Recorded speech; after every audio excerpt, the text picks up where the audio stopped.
What up, fam? Hit that like, hit that subscribe. Come talk some Eagles football with us. Big game Sunday.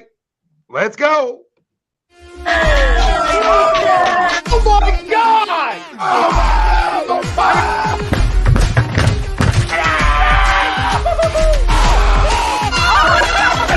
embarrassed. He's flying. Welcome in. It's almost time.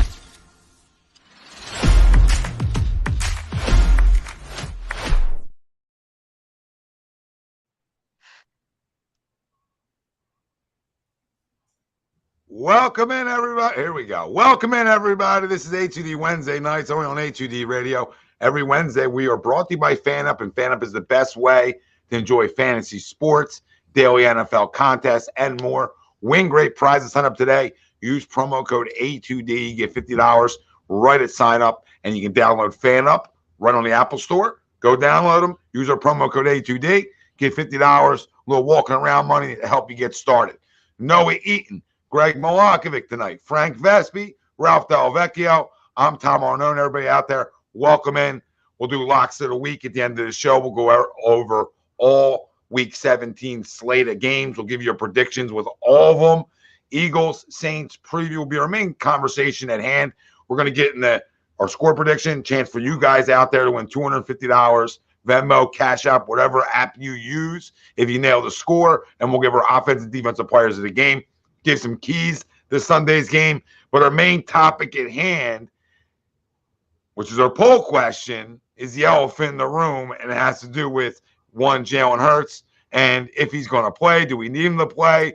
Where do we all stand on that? Greg, I'm watching, but I'm trying not to watch. You know what I mean? And I don't know what you're doing, but I feel like it's they missed the 2-point conversion, then they called targeting.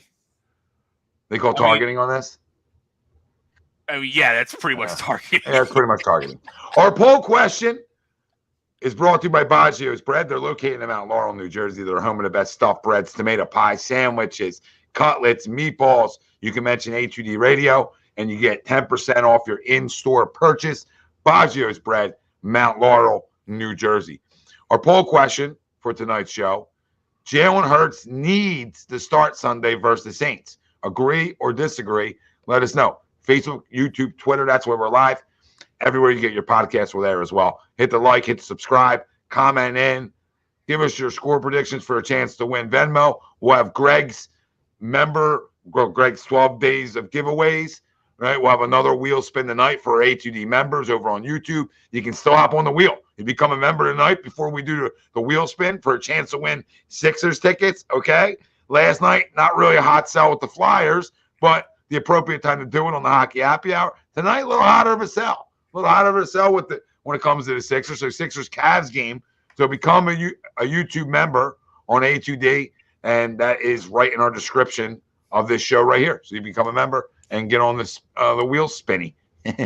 Our poll, Jalen Hurts needs to start Sunday versus Saints. Agree or disagree? I don't know how to think about this anymore, right? Because there's so many reports so far one way, and then there's reports so far the other way. And then there's like Nick Sirianni sort of telling me that my quarterback's a superhero. So I don't know what to believe, right? Like when we'll get into needs in a second, like needs to start. Does he need to start to win this game? No, then I would disagree with the poll, right? I don't think he needs to start for us to win this game. It would be nice. It would help. It sure as hell not going to hurt to have a top 3 MVP candidate on the football field for you. But is it the end-all, be-all of us winning this football game? Where he might not play week 18 either if he doesn't play this week. So he's essentially going to have 5 weeks off prior to our first game, which would be the second round of the playoffs. I mean, that's scary stuff. Like, that's a lot of time. That's a lot of rust, right? And I thought it's just a sprain. Like, I'm starting to get confused. Like I might heal faster than Jalen then if it's a sprain. Because, like, I sprained my shoulder, right? I'm 40. I'm a man. So, like, I'm confused if it's just like, hey, we don't want a chance injuring him. That's a different conversation. But it feels like they're really using the sprain for as long as they can use it for. Because, honestly, I think after what happened again in that Bears game, I think they're a little timid down at NovaCare right now. And especially what's happened to Lane Johnson, what's happened to Avonte Maddox, I think they're nervous. I think they're nervous, and because they're nervous, I don't think now I'm starting to think he's not going to start this Sunday. When I thought there was a 90% chance he would start last Sunday, right, guys? So I don't know what to think about it. But in terms of us winning this football game and clinching the 1 seed, he doesn't need to. He doesn't need the start. He doesn't need to play. He doesn't. But in terms of the playoffs, then boys, I need to see him out there week 18 for some snaps. Yeah. Just like I need to see a quarter. I can't have you go into the first playoff game with 5 weeks down because of a sprained shoulder. So I disagree, though. I don't think they need him Sunday to be able to beat the Saints. I think we can win that game. So I'll go next. If you would have asked me this about 10 minutes after the Cowboys game, it's 100% agree for me, right? I was screaming, listen, Jalen's got to start. This is fucking bullshit. All right. He's got to play next week. Ice up the shoulder. Let's get this rolling. Let's just get everything settled and done and over with. And then I cooled off about a couple of days, and I'm like, you know what? Maybe he can sit another week. All right. Maybe the shoulder is a little banged up. But like you said, Tommy, one report saying this dude's shoulder is fine. He's feeling good. He's throwing the ball well, or he didn't practice today, but there's some of the reports that his shoulders, all right. Then you get the reports where, well, maybe they just keep him out for another week and then, hope that Garner has a good game against New Orleans. For the poll, like I said, right now I disagree. We should be able to beat New Orleans at home and clinch up the number 1 seed. But I'm right with you, Tommy, in the fact that Jalen, after this week, Jalen has to play at least a quarter or two to get back into rhythm, because I can't have him sit for that long, even with the first round bye, right? So if you sit him, so this is 17, so next week is the last game of the season, correct? Because we have the Giants coming. Yep. He's got to play at least a quarter, because that'll be 4 weeks with no snaps, with nothing, if he doesn't play next week. 5. Well, yeah, you 5. Count the bye. You got to count the bye. 5. So that's 5 weeks off. That's long for a quarterback. And I can't have that. So if he's okay to go for at least a quarter or two against the Giants, I'm fine with that. But for the poll, for me, I disagree. I think we're still good. We're a good enough football team to beat the Saints at home. Yeah, I agree, Ralphie. I agree. And I think it is a tough game, and we'll get into score predictions and all that after we get through the poll question here. But I do think it's a tough game, and I'm not saying, we should, I was last week, hey, let's win. Let's wrap this up so that we can have the conversations on when are we going to rest guys, etc. Right? But now since you lose that game, here we are. Now we are saying, okay, who we sitting? Does he play week 18? Is he playing for a quarter or 2 series, or is he playing for a half? If you just win last week against Dallas, that goes all out the window, and you just cruise sail to everything. Yeah, Matt, happy holidays to you Matt, too, thanks, brother. brother. We appreciate it. We see everybody commenting in. Go ahead, Greg. We'll just go in a Yeah, circle. no, the poll question is kind of tough, right? Because as you said, Tommy, you're getting a bunch of different scenarios. If he's healthy, he starts. Oh, for sure. Point in thing. But does he need to? No, he doesn't need to. Gardner Minshew. Wow, they got to 2 point after all that. Gardner Minshew showed enough, and we knew that Gardner would play decent, right? I think Gardner played better than we expected, right? And I think, he solidified the fact that if we need to win this game, he's going to do that, right? I think he's fully capable of doing that, right? But then again, so I'm going to disagree, right? So the premise is I'm going to disagree because he doesn't need to. However, if he is healthy, like Sirianni keeps throwing out there, that he's just freak of nature, ultra healer, like nothing. He heals faster than everybody, like he's Wolverine, right? Like he's got a new bionic shoulder, and he's healthy. Then yes, he plays. Like no questions.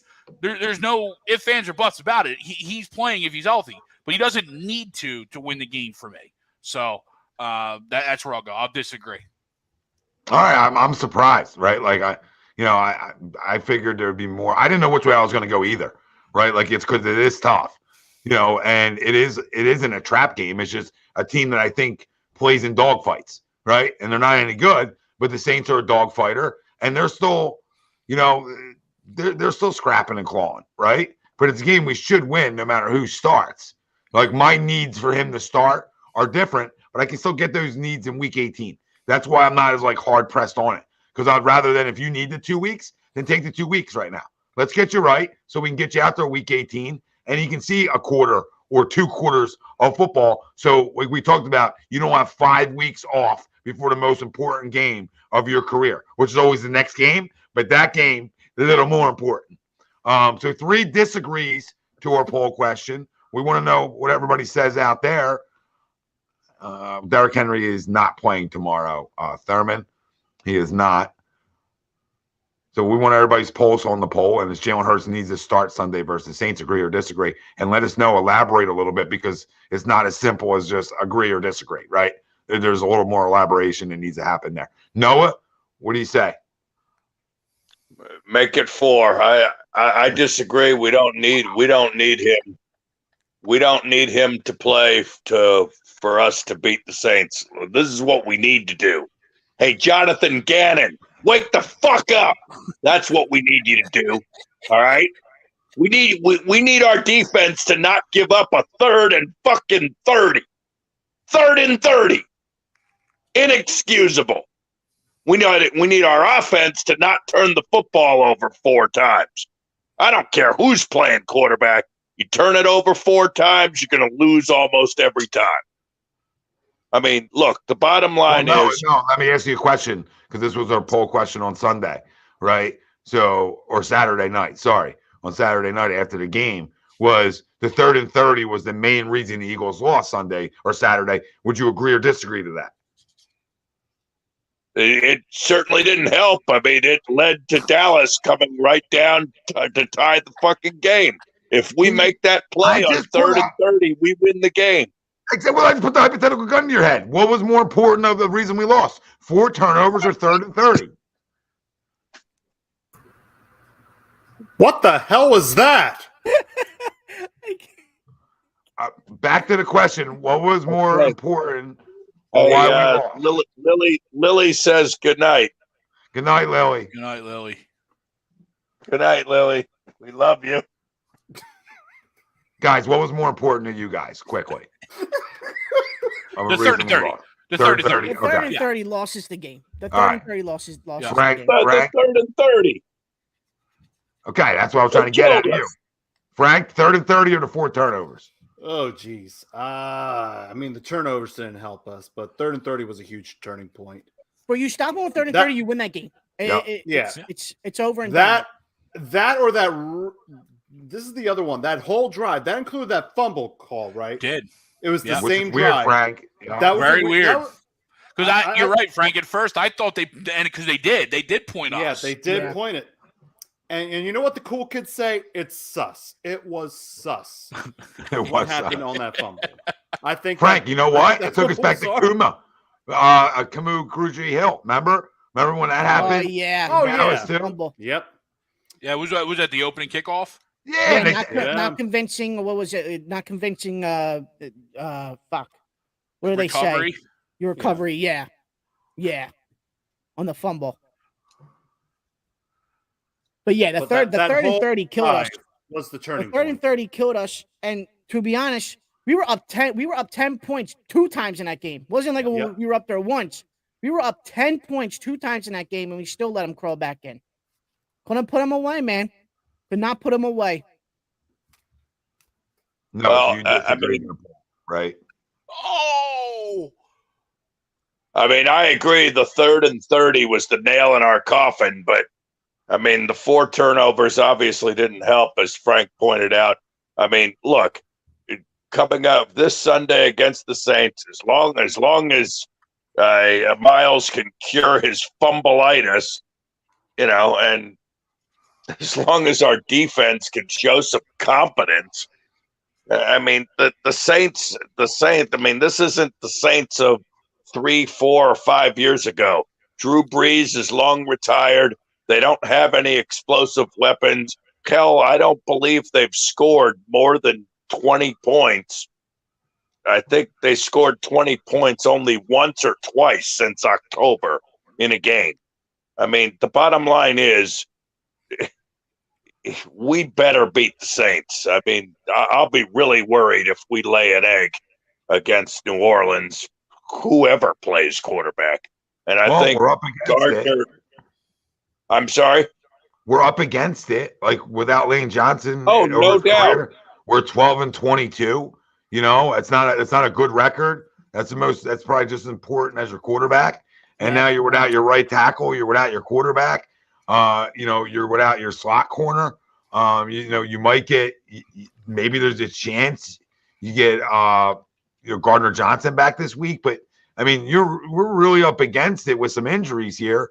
So I don't know. This isn't as easy as just, we're playing the Saints, right?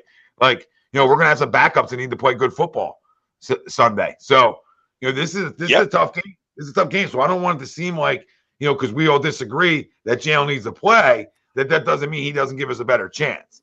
Because of course he gives us a better chance, but they should still be good enough to beat New Orleans at home. And I think that's what we all agree on. Yes, without a doubt.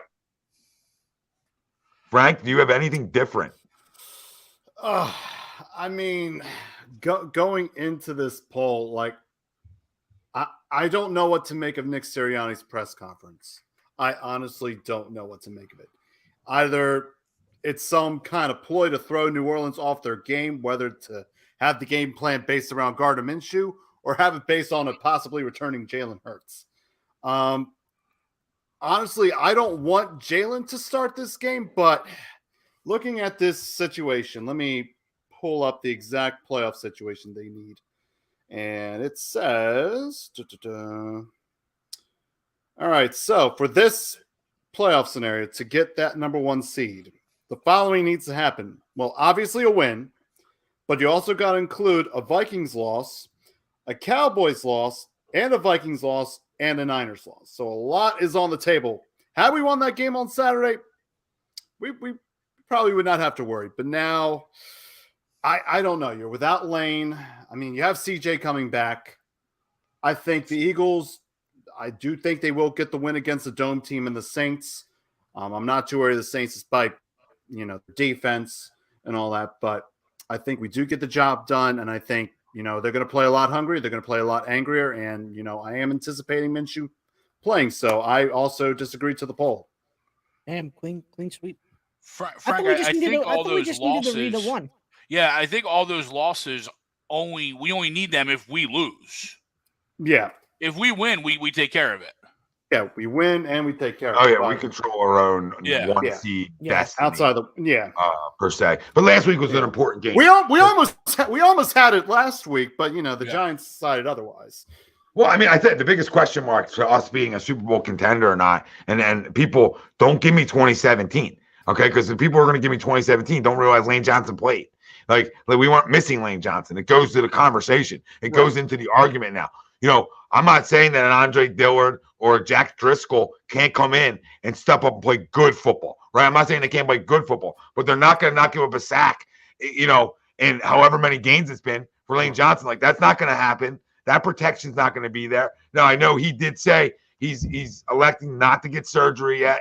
He's obviously going to get treatment on it. In 4 weeks from now, from when the injury happened, I'm sure he's going to be feeling better. Now, Is it 100%? No. But can he play, air quote, 3 games at 85? 85% Lane Johnson's better than what you're going to run out there. So absolutely. It's a huge loss for this football team right now, and it's a pray. I mean, him and Avante are almost praise. Can I get both of these guys back? Because I don't even know what Avante's injury is, besides a toe. It hasn't been elaborated on. I don't know if there's something broken. I feel like Bill Belichick gave us that report. Yeah, it was really weird. Cryptic. Very cryptic. Very. But I don't go moving. There's been a lot of talks about this, and then we'll get into our predictions. But there's been a lot of talks about moving Gardner-Johnson to the slot and then letting Blankenship or Kayvon play safety. I have a little problem with that. Not a major, not where I'm going to yell and scream about it, but a little one, because I got a guy that's playing safety right now that was leading the National Football League in interceptions. Okay? I don't want to hear he's a great slot guy too. I got you. I know. I'm not saying he's not.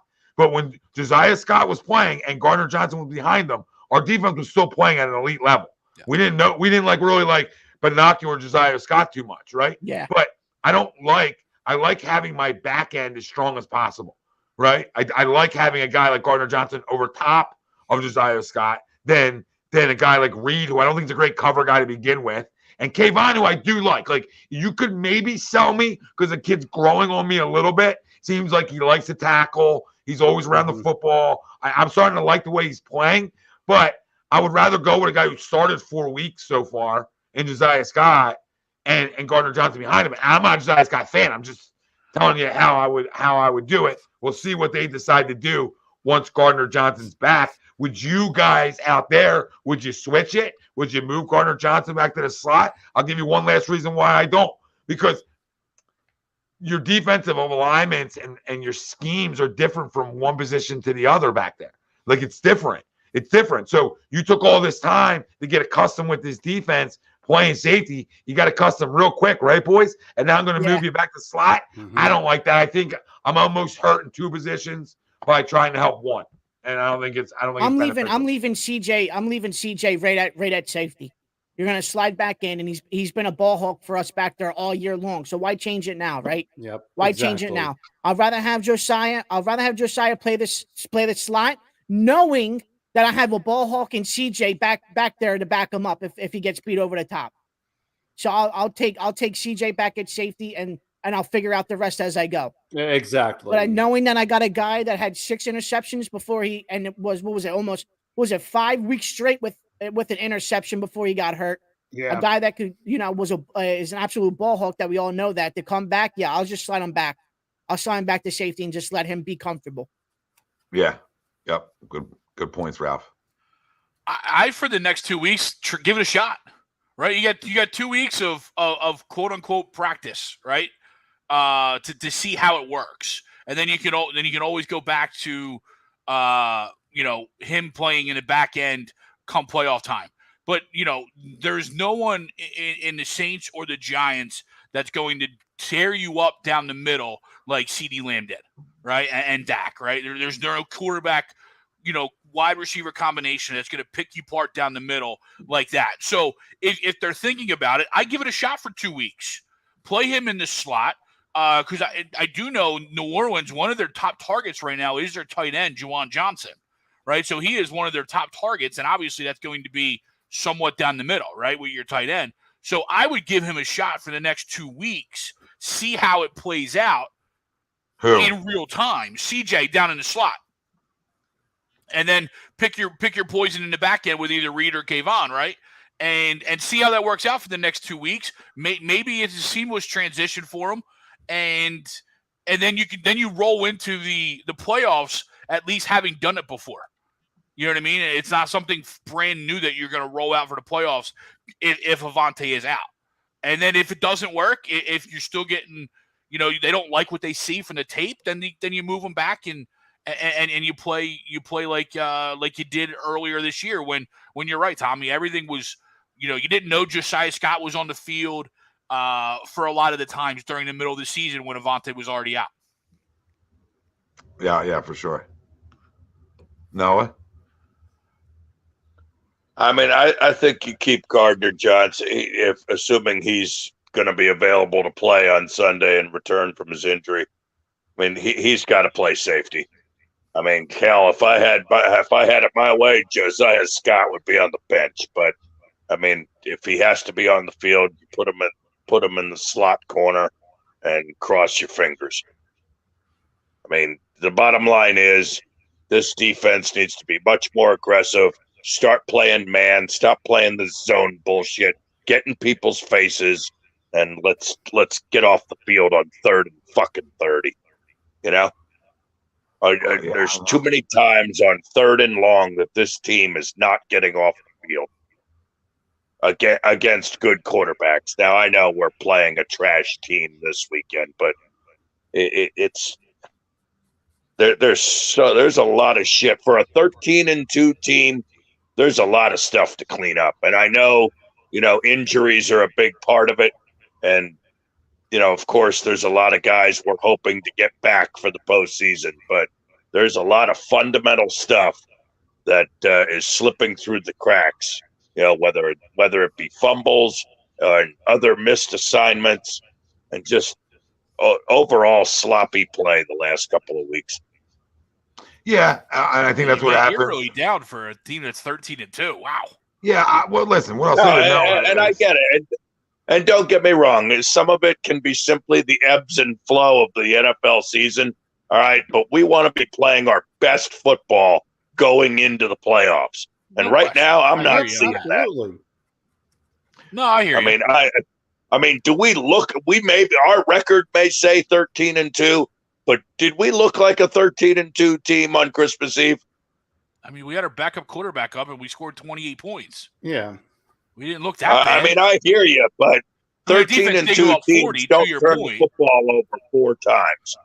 They do when they do at some point. Like, you know what I mean? I'm not making excuses, but you're going to at some point. You're going to play sloppy through 17 games. Like at some point, you know, and they are 13-2. So to say, do they look like one? Yeah, I mean, they look like one because I've had a long sample of this. You know, I've had a long sample of them being tough. I mean, staying in football games and winning. Like, are you going to say does Minnesota look 12-3? You know, because they don't. They win a bunch of one. No, I think they look like dog shit, to be honest. Okay, does Dallas look like their record is? You know, there's only one team that I'll tell you right now, I think Green Bay blows out Minnesota on Sunday. Oh, please let it happen. And then lose to Detroit for the playoffs. Oh, yes. No, but to your point though, Noah, like two of those turnovers you could put on Quez more than you put on Gardner, and right? that's another thing. So like, yeah, we did. That's a great point. I wanted to bring that up. Over 4 times, do you but think it's like Zach part of that is. Do you think we're at the point where Zach Pascal is going to get more of Watkins snaps? I mean, maybe. Tommy brought that up on Saturday, and it's an interesting thought. I don't know that he takes the top off like Quez does, but I don't necessarily think that that's something we necessarily need right now, right? Yeah. You know what I mean? Right. And not only that, I mean, I need someone who's going to run the right routes, who aren't going to make silly mistakes.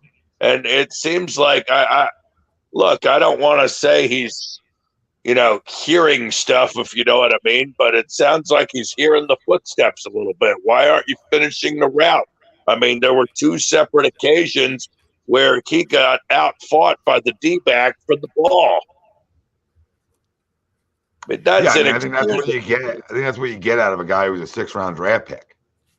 I mean, I think we have to keep it 100. Like when we drafted John Hightower and Quez Watkins, you know, I told people they are what they are. Like you're not getting Jerry Rice like in the 6th round here, and you're getting a steal like per se. Like you know what I mean? You're not getting Tom Brady at the wide receiver position. You're gonna be it's gonna be a guy that's gonna be a one-trick pony if he pans out. And Quez's trick is he's fast. Right, and it's a good guy to have around. You know, you can't have enough speed, right? So I'm a big fan of speed, but I'm not a fan of him working the middle of the field. So, you know, I'm just not a fan of it. I'm not a fan of it at all. Johnny, thank you for the super chat. $5 super chat. He says, on 3rd and 30, how do we send a blitz and 4th down to get rid of the ball quickly? Shake my head. Should never happen. I think he meant how do we not send the blitz? Because we didn't send the blitz. We sent 4 guys. And our corner wasn't even playing deep, per se. So I don't know. It was a miscommunication, obviously.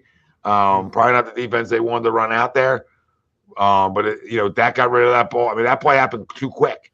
You know, for 3rd and 30, that happened too quick. That was too easy. That's the problem. It's not that it happened where the guy, like I said on Saturday, if that guy runs around for 10 seconds and makes a play, we're having a different conversation. Somebody tackle him, right? But he didn't run around for 10 seconds. He looked right. Well, he dropped back. He looked right. He gave it a second, and then he ripped it. So this was a quick play. It wasn't McNabb running around in Arlington, you know, for 20 seconds back in the day and finding Freddie Mitchell, right? So everything's by the eyesight. Like, what did you watch? That's unacceptable. That can't happen. So, John, I mean, what they should have did is just put everybody back where the markers were. I mean, it's 3rd and 30. You can give up 20. Yeah. You can give up 25. It's 3rd and 30. And then if they go for the 4th down, and so be it. But you can't give up the 3rd and 30, and you sure as hell can't give it up. You can't give up 53. Well, I think, Joshua, I do think Goddard will get more targets as he circles back here and gets on the field a little bit more for sure. So He played pretty good Saturday. Yep. Yeah, he did. He didn't have any targets in the second half, I don't think. But No, he went quiet in the second half. he had some good he had some big plays in the first half. And Devontae's stepping up as well. Huge night from him. Finally getting over the 1,000-yard mark. And I mean, that was huge for him. And to do what it, did everybody think about Darius Slay letting his boy Josiah hang out to dry? Yeah, not a fan of it, honestly. If you want to be honest with you, Me neither. I'm not a fan of it. You're supposed to be a leader. That's kind of shit you did in Detroit. That's for Detroit. That's days we're losers. That's loser talk. All right. So nobody's sitting around blaming A, B, C, and D. We're blaming the defense. So, okay, but it happened on your side of the field too. Right? You know what the down is. You know who's lining up across from you and a guy who wants to take the top off. You know the situation too. So instead of just take responsibility, you're so worried about what people say on Twitter about you that you're not willing to stand in front of the microphone and say, you know what? That's on us as a defense. I'm one of the leaders of the defense. That's unacceptable. No, you tell people they don't know football. If you knew football, like you are so quick to just say, yo, this ain't on me. This ain't on me. I don't like that stuff. I'm a big Darius guy, but like, how would anybody be okay with that out there? Like, and I want to hear from the chat because I know people in the chat are going to get defensive over this. Like, the guy threw his boy under the bus, man. And they might not be boys, but it's still your teammate. And in the world we live in, even back in the day, that was an unwritten rule. Like, unwritten rule where we got our teammates back. I didn't like it. I thought he was quick to run away from something that let people blame you, bro. Like, you know what I mean? Like, you don't have to go on a Twitter rampage. Like, you guys don't know football. Like we weren't in the coverage you think we were in. Like, okay, Darius, just say, you know what, we got to do better. We got to do better. Yeah. That's it. We, not me, Darius. We, not me.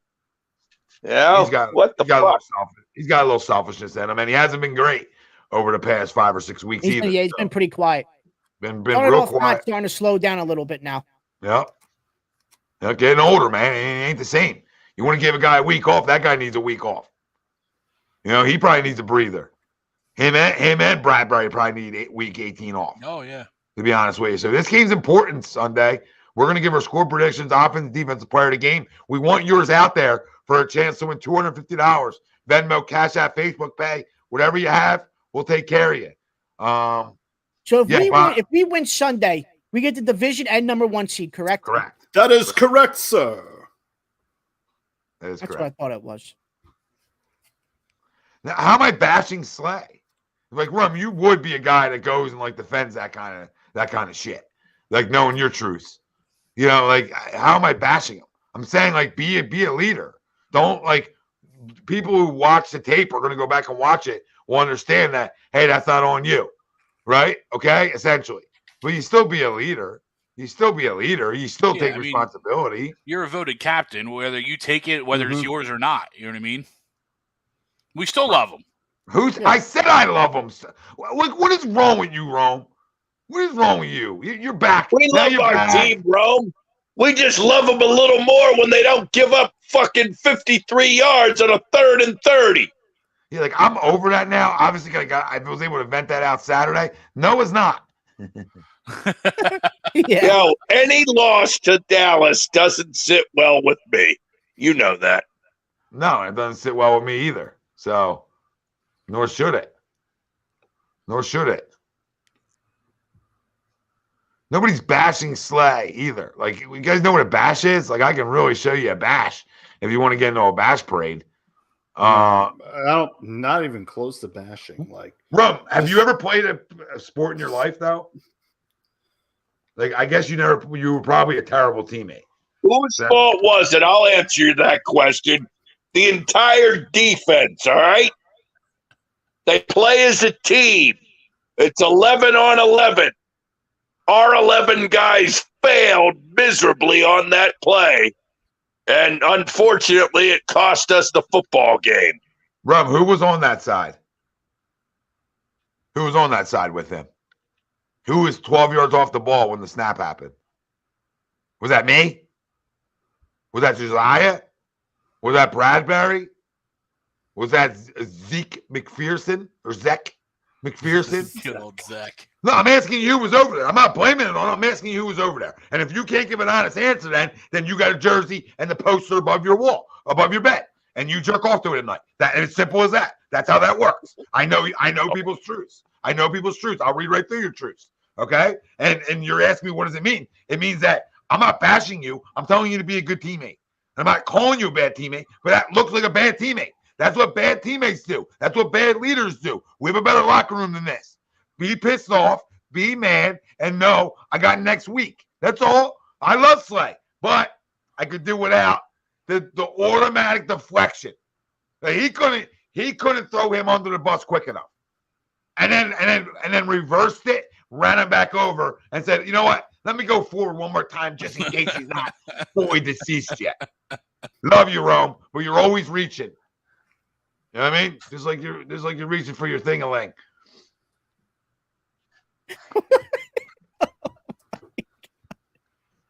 Jesus. It's not his first time he's done that either. It's not his first time he's been on deflection mode. I mean, come on, man. I guess Lily didn't get bed yet. In Perfect Family says Gardner threw 2 picks and doesn't read coverages at all. He cost us the game. We had time left. Yeah, I mean, now he doesn't read coverages. Like, I think he reads coverages. I think it's a little tough, though. Your first week out when you haven't played in a year. Mm-hmm. Like we're talking about with Jalen, right? Like, time off doesn't help when you're sitting around not doing anything. You're just practicing. So if he did start this week, I think he would have a better week. I think he would have a cleaner week. But in Perfect, did you watch the game? Because the 2 interceptions, the one should have been a PI because he literally went over top of his back. Oh, yeah. So I don't even know how like that happens. All over him like a. Yeah, I'll leave it at that. You're gonna pass? Okay. I'm not gonna finish the sentence because Like flies on shit. There you go. I got you, Frank. we'll go with that. But I could have brought out other things, and I don't want to remove myself from the stream. So Well done, Frank. Good restraint, I'll keep Frank. my words to myself. It was 24 Good for 40 man. for 355, 2 tutties and 2 interceptions. Doesn't read the defense. Devontae was 8 for 113, and AJ was 6 for 103. Doesn't read defense. I think those guys had pretty good games. Yeah. Did I say bashing Slay? You didn't bash. No, you didn't say you were bashing them. Well, I'm saying, Rum, you're saying, I said you're reaching because you said I'm bashing. You haven't listened to me enough and you think that's a bash. That's all. Everybody that's around me knows my truths. Know if I'm on a bash parade or not. So you're wrong again. It's okay. Wrong again. All right, score predictions. Weird one, right? Because we don't know who's playing quarterback yet. We think we might. This is similar to last week. They do have a tough defense, right? Their defense always seems to travel pretty decently. Oh man. I'm gonna go 27. I'm gonna go 27-14. Eagles. 27-14. I feel like we always walk into that area Range, yeah. numbers wise. So I do like staying with that. But everybody out there, give us your score prediction. Chance to win $250. Venmo, Cash App, Facebook Pay, whatever you got. All you gotta do is comment in. I think we come out better this week. I think the defense is pissed. I think we're all pissed. But that being said, I'm gonna have Eagles 24, Saints 13. All right, we're pretty close then. Yeah, no, I as much as it's terrible to say that, like, that you like a loss, but like I like a loss right there in that spot, right? Because it kind of rejuvenates you, makes you lock in for these last 2-3 weeks. You know what I mean? We had that earlier loss with Washington, and then we went on a little run, right? Yeah. And now we hit our next speed bump, and that's perfectly okay. We're gonna go on now a little run, and hopefully it leads us to where we need to go. I'm going to go 30-17 Eagles. All right, so we have the same differential. So It's a different score. Yeah. I don't think this is very close, to be honest with you. It shouldn't be. But, yeah, I mean, it's a 6-point spread. I don't think it's very close.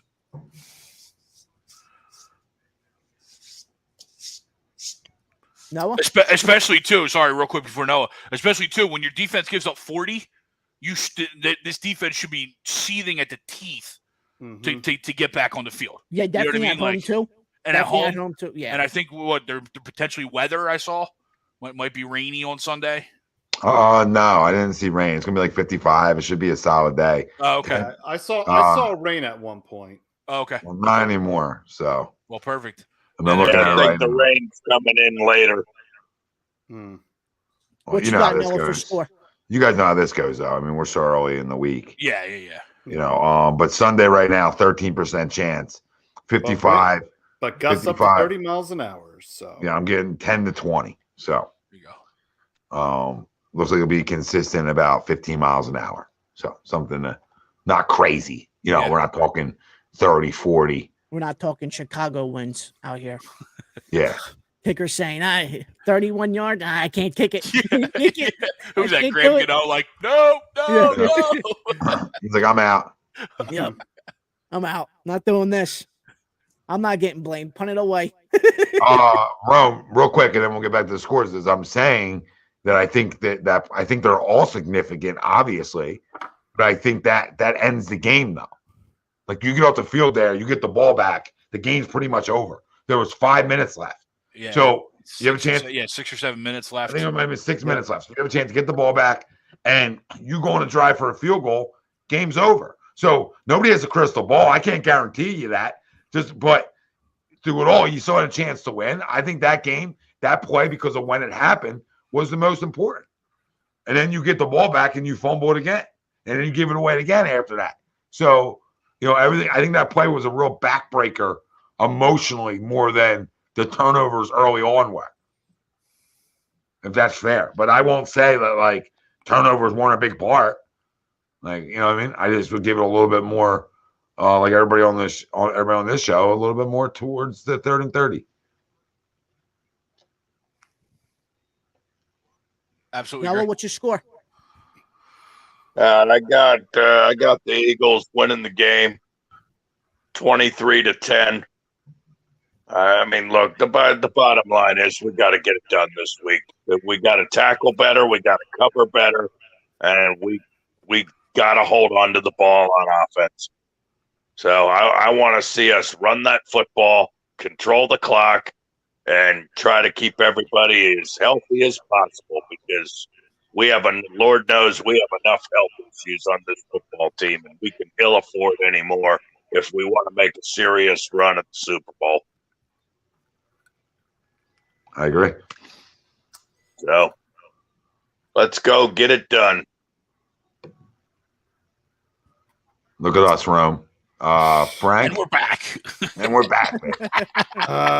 Let's see. For me, I mean, as Ralph said, they're going to play pissed. They're going to play pissed off.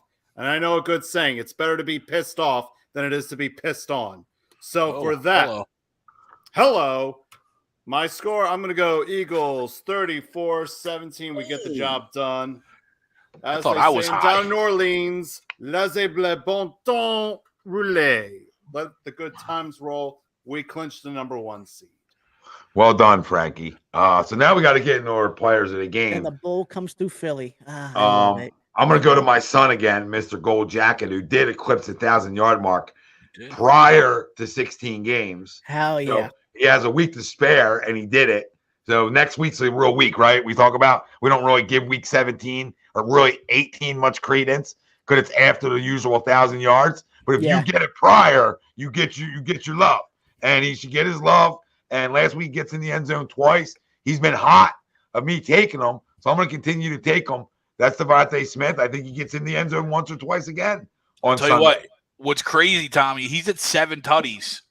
2 weeks left. It's not crazy to have another wide receiver at 1,000 with 10. Greg, we talked about it. I think it was on this show or it was on Sunday, but it might have been Sunday, but the best tandem we've ever had here. You know, the best 1-2 punch easily, which is crazy. Easily. I would have put credence on Macklin and Jackson, right? Yup. And then anybody outside of T.O., Yeah, right? but even T.O. and Pinkston. I mean, Pinkston had. That's what I'm saying. Like whoever was aside from. Yeah, he had 800 yards that year. To your point, Greg, like Pinkston had 800 yards, so he obviously wasn't as big of a slouch as we thought he was, right? You know what I mean? Next to T.O., he was able to eat a little bit. Yeah. So, but this, in terms of what these two guys bring, this is disgusting. We've never had a combo like this. Like the Nope. closest thing is Macklin and Deshaun, but with all due respect to those two, they weren't this. They weren't this. Because Deshaun wasn't as complete as Devontae is. Does that make sense? Like, not saying Devontae's better than Deshaun. Everybody calm the fuck down. I'm telling you, he wasn't, at that point, he wasn't as great. He was not as good of a route runner as Devontae Smith is. And Jeremy Macklin was as good of a route runner as A.J. Brown was. He was more of a guy who would carve you up that way.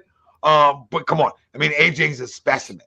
Mm-hmm. So, you know, those guys are different. So this is the best we've had. And not just because of the numbers, because, 12 years go by, the NFL starts to pass even more than they have in the past too, right?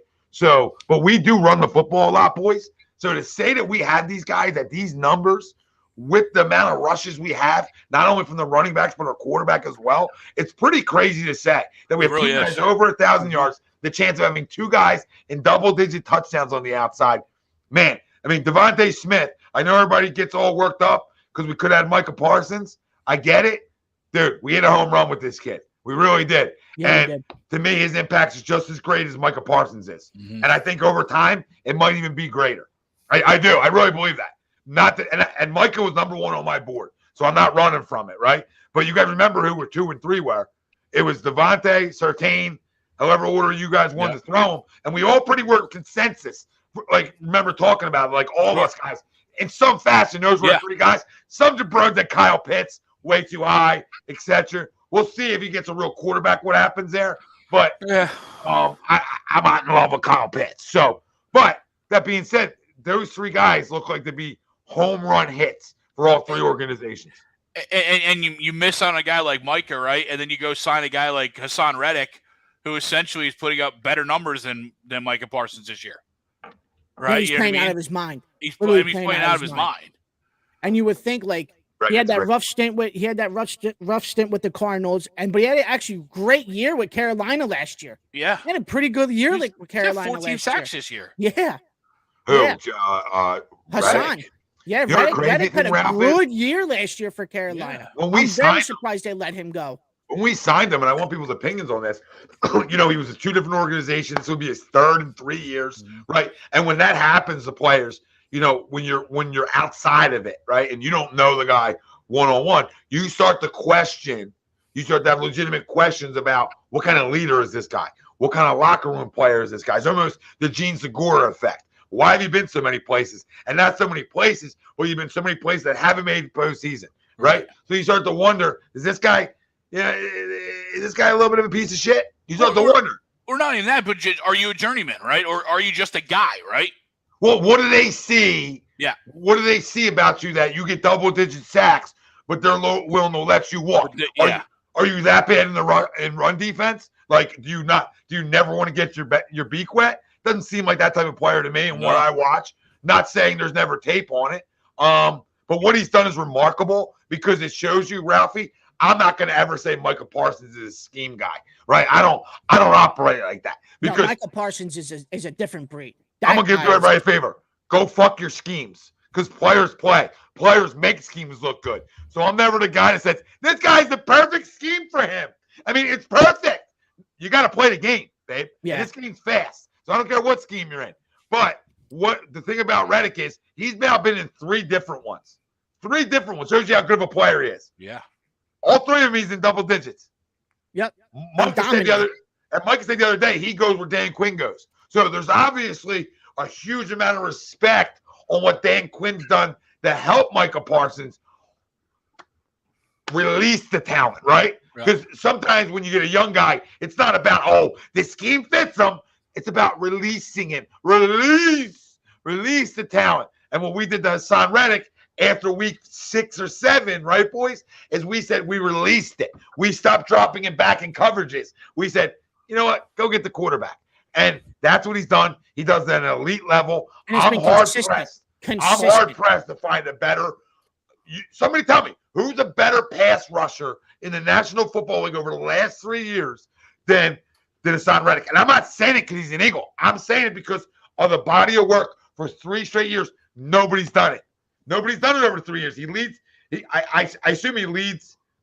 He leads the NFL in sacks over the last 3 years, right? Or he's close to it. You mean pass rusher, correct? Yeah. What did I say? Did I say something stupid? You would have to put Donald number 1. Would be over him.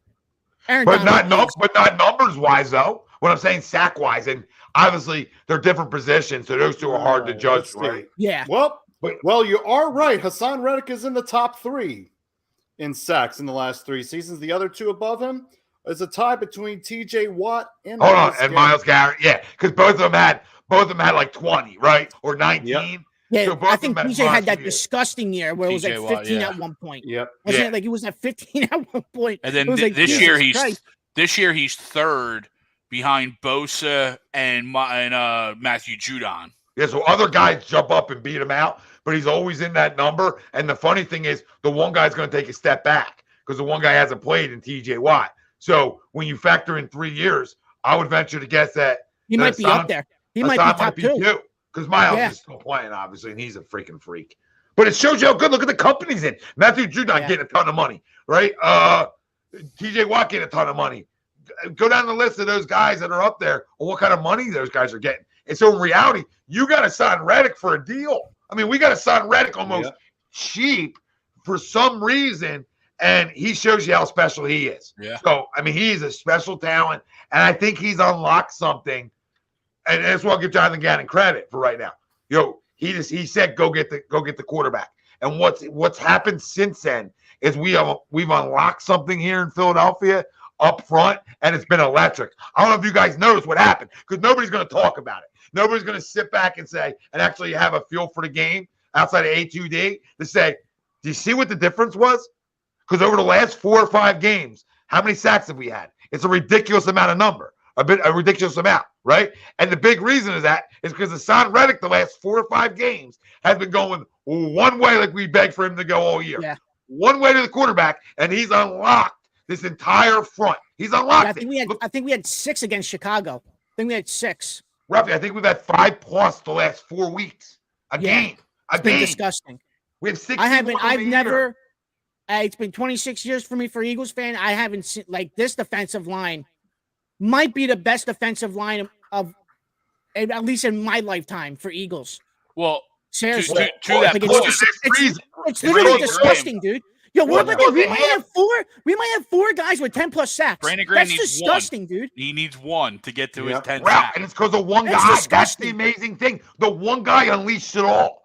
Because now he goes out. Graham comes in fresh, right? And now, okay, where are you going to roll? Where are you going to roll your line to? You're gonna double Reddick or you're going to double Sweat? Because both got both are going to come get you. Yep. Or are you going to roll more middle? Or are you going to leave your hands 1-on-1, try to protect a guy like Fletcher, or another guy who's in double-digit sacks, Javon Hargrave? So as a front and as a coordinator, you got to say to yourself, who the fuck am I doubling? Who am I doubling?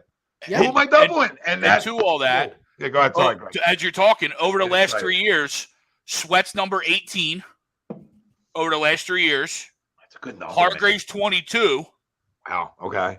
Yeah. And I know he hasn't had it's nothing with us yet because he came over and was hurt, but Robert Quinn's 24.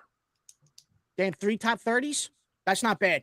You have 4 guys in the top 25 over the last 3 years in total sacks. Now, again, you can count Quinn if you want, but nothing's been here. No, because what I would do is I'll just say Fletcher's somewhere in the top 40. Maybe. Could be. Maybe. But regardless, he's still an impact guy. Yeah. So even if he's not up there, I'm still in really good shape there. I mean, what a job Howie Roseman's done of revamping a line from 2017 with still 2 pieces here. And I think the other game changer was when you got some big, thick bodies up front. Yeah. And now what it's allowing happen is, Javon Hargrave's sacks have came in bunches since those 2 guys have gotten here, right? Those 2 guys get here. Funny how this works. All right. Fletcher Cox looks better. Javon Hargrave looks better. Yeah. So I think the additions of Sue and Joseph with unleashing Hassan Reddick to go do what he does best. I mean, that's one of the big reasons where we're at defensively. And if we want to win a Super Bowl or at least get to a Super Bowl or an NFC title game, it's going to have to start there. And I think what makes us different than a lot of teams in the league right now is that we still have some of our core guys from our Super Bowl winning team. Brandon Graham, Fletcher Cox, Lane Johnson, Jason Kelsey's still there. That's four main pieces. Oh, a fifth. Don't forget. Don't ever leave out the kicker. I mean, that's it. Jake Elliott. Okay, that matters. He also, I mean, he's hurt, right? But he's around he's probably around and in the locker room. Who's Reggie White 2.0? I'm drawing a blank on his name. Derek Barnett. Derek Barnett. He's around. That's six. He's around. Well, Ralphie, I think bigger than that. It's the core leadership pieces. The four of them are still there. From that group. Those big four that are still there, because usually when you win a Super Bowl, those core guys leave to go somewhere else to get their big payday, right? I probably don't even play. Or you at least like keep one or two of them and hope for the best. But we kept four of them. I mean, that's big ups for us. Absolutely. That's big ups for us. I probably don't even play Kelsey this week. I might get scared. I'm like shaking in a corner now. I was the guy saying everybody needs to play. Now I might not play him, but I need Lane back. To your point, Ralphie. Yeah, we all do. So I think he'll be good. I think he's tough enough. Let's just hope it's not Dallas, because I think that brings a challenge, especially for a guy with that kind of strain. But real quick, in the time being, and then let's get back to our predictions, because this is what we do. We have fun here on A2D. But what I wanted to say is, I think I would go a different direction at right tackle. I would throw a last chance you out. It's a last chance you. And it's the Ralphie son. It's the Ralphie son. Right? Because what I would do is. Him up, Ralph. You've been getting him ready? I would start doing it right now. What do I have to lose? Where's the video? What do I have to lose, Greg? Yeah, 2 weeks is all he's got. Like maybe he comes and he's better than Driscoll. I mean, he was supposed to be better than Driscoll when you drafted him. So maybe it's easier at right tackle for him. I don't think he's a shit can. I think he can play a little bit. I don't think he's an all pro or anything special, but he's solid. He's solid. I think he's better than Driscoll. I know people out there in the chat will say, Tom, what are you talking about? And the only reason you're saying that to me is because of where both were drafted. If they were both drafted in the first round, you wouldn't be as high up on Driscoll as you are. So what we do is we put the draft number next to the player, and that's how we determine if they're good or not. Can't do it like that. They're all equal once you make a football team, right? You can't go over draft stock. So who's the better football player, Andre Dillard or Jack Driscoll? I'm gonna tell you, it's probably Andre Dillard, and I don't think I'm being a moron saying that. And maybe they go to Driscoll to that point. Maybe they go to Driscoll in game just because of his versatility, right? And he's played in the SEC before, played in big games, and he's got the mental focus to go there. Maybe to your point, to start a game, right? To go in with a full week of practice, maybe you do give Andre a shot. I wouldn't hate it. I mean, you got to know what you got out of him. I mean, listen, he's played there, so it's not like he hasn't. Joe, I don't switch because of footwork. No switching. No. Right? Yeah, so I'm keeping a lot of it left. We talked about this when Peters went out in 2017. We talked about moving Lane over there. We had my buddy John, who played offensive line at West Virginia on, and he said, dude, the footwork, that was something he was pressed with too, is I want to change guys' footwork and their drop this time of year. So I keep Malata's good at left, stay at left. We don't want to hurt left and try to help out right. Next thing you know, we hurt two positions. Let Dillard or Driscoll play. I'm going to go on the side of let Andre Dillard run out there, see what he's got, because I think he holds up better pass protection-wise than Jack Driscoll does. I would probably say Driscoll's a better run tackle than Dillard is, but Dillard absolutely, and nobody can tell me he doesn't, because coming out of college, that's what he did. Yeah, so, he was Washington State guy. Pass blocker. He pass protects. Well, you remember the numbers. He didn't give him a sack in 3 years. Yeah. So that's hard to do. Like I just want to riddle that to people. That's not easy to do. So let him run a right tackle. Maybe he doesn't give him a sack for 3 weeks. Counting a playoff game. Like maybe he's forced to play in that playoff game. Again, you got 2 weeks to play around, right? If Driscoll starts this week, then maybe you start, Dillard next week or whatever. Fuck Driscoll, Greg. I know, I'm with you. I agree with you. But I'm saying, we fall in love with like third round picks for. I'm just saying that they obviously do, right? I mean, he's the one that's played when Lane's gone out. So not necessarily. Dillard's played right tackle. He's had snaps there. I don't know how many. Yeah. At some point this year, he's played it. Okay. I missed it then. I might have missed it too. I might have been sleeping and thinking this happened, but I'm pretty sure. I would say he played a handful of snaps out. I don't. Okay. No, I have no issues going. You want to Google it? Google it. Let's find out. Google it. All right. No, dude, we're on offensive player of the game. So where the hell are we at? I went Devontae. Ralphie, did you go? No, I didn't. No, we didn't go. We went that quick. I got out all day. Oh my god. I'll go real quick. Give me Dallas Goedert 2 touchdowns. Ooh. 2 touchdowns. Now I'm gonna go on a tangent again. Like, you know what I mean? Now you got me fired. Listen, this is why we do this, right? This is exciting. Like I love sitting and mucking it up with you guys. Everybody but Noah. What? The rest of you guys, there he is. He's awake. He's back. All right. So I went Devontae Smith. Ralphie went Dallas Goedert. Yep. Remember, everybody out there, if you just joined us, chance to win $250. Comment in your score, but give an offensive and defensive player in case of a tiebreaker. Chance for you to win $250. Also, get on the wheel tonight. Greg, 12 Days of Greg, right? It's giving out Sixers tickets tonight on the wheel. Ooh. Become a member over on YouTube. $9.99 a month, and we're going to be doing minimum 1 to 2 giveaways a week after Greg's. So this isn't going to stop. Tell your friends. Get people in here. Let's go. We're going to get back to you. It's going to be worth your $9.99 a month. We're doing this unlike other people. Other people say, give us $9.99 a month, but we're not going to give you nothing. We're going to give you exclusive content. What the fuck does that mean? What's exclusive content? Besides, you want me naked? You know what I mean? What do you want? Just ass cheek? Oh, sorry, Lily's in the room. Are you kidding me? No. Good. Great job today. Oh my god. That was a perfect timing too. We need to clip that. We need to absolutely clip Tom, this is a family show, not a how to make a family show. We're good. 101.40. Greg, I'm gonna need you to tell them 101.40. We're gonna need that part clipped. That's amazing. Oh my god. I mean, knowing him, he said a lot worse. So I mean, I'm fine. Oh yeah. No doubt. Yeah, there ain't a filter over there. You know what I mean? It's right out the faucet. There ain't no filter. Nope. Oh my god. I don't even know what I was That's saying. all right. She already swore at me tonight. Don't worry about it. What was I saying? The giveaway wheel.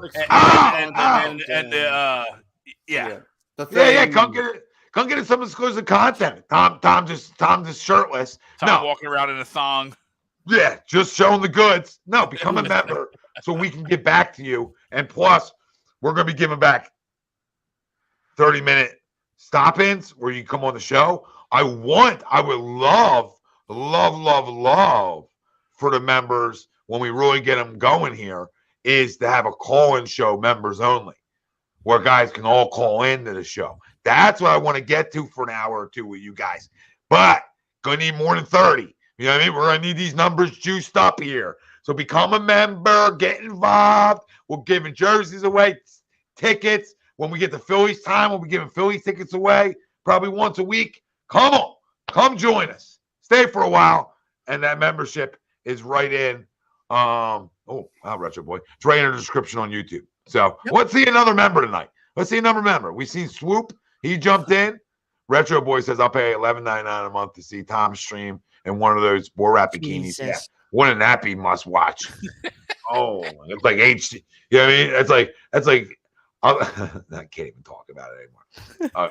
Gave away too inappropriate. Lily's still like in the area. Yeah. Cash probably hears me through the vents.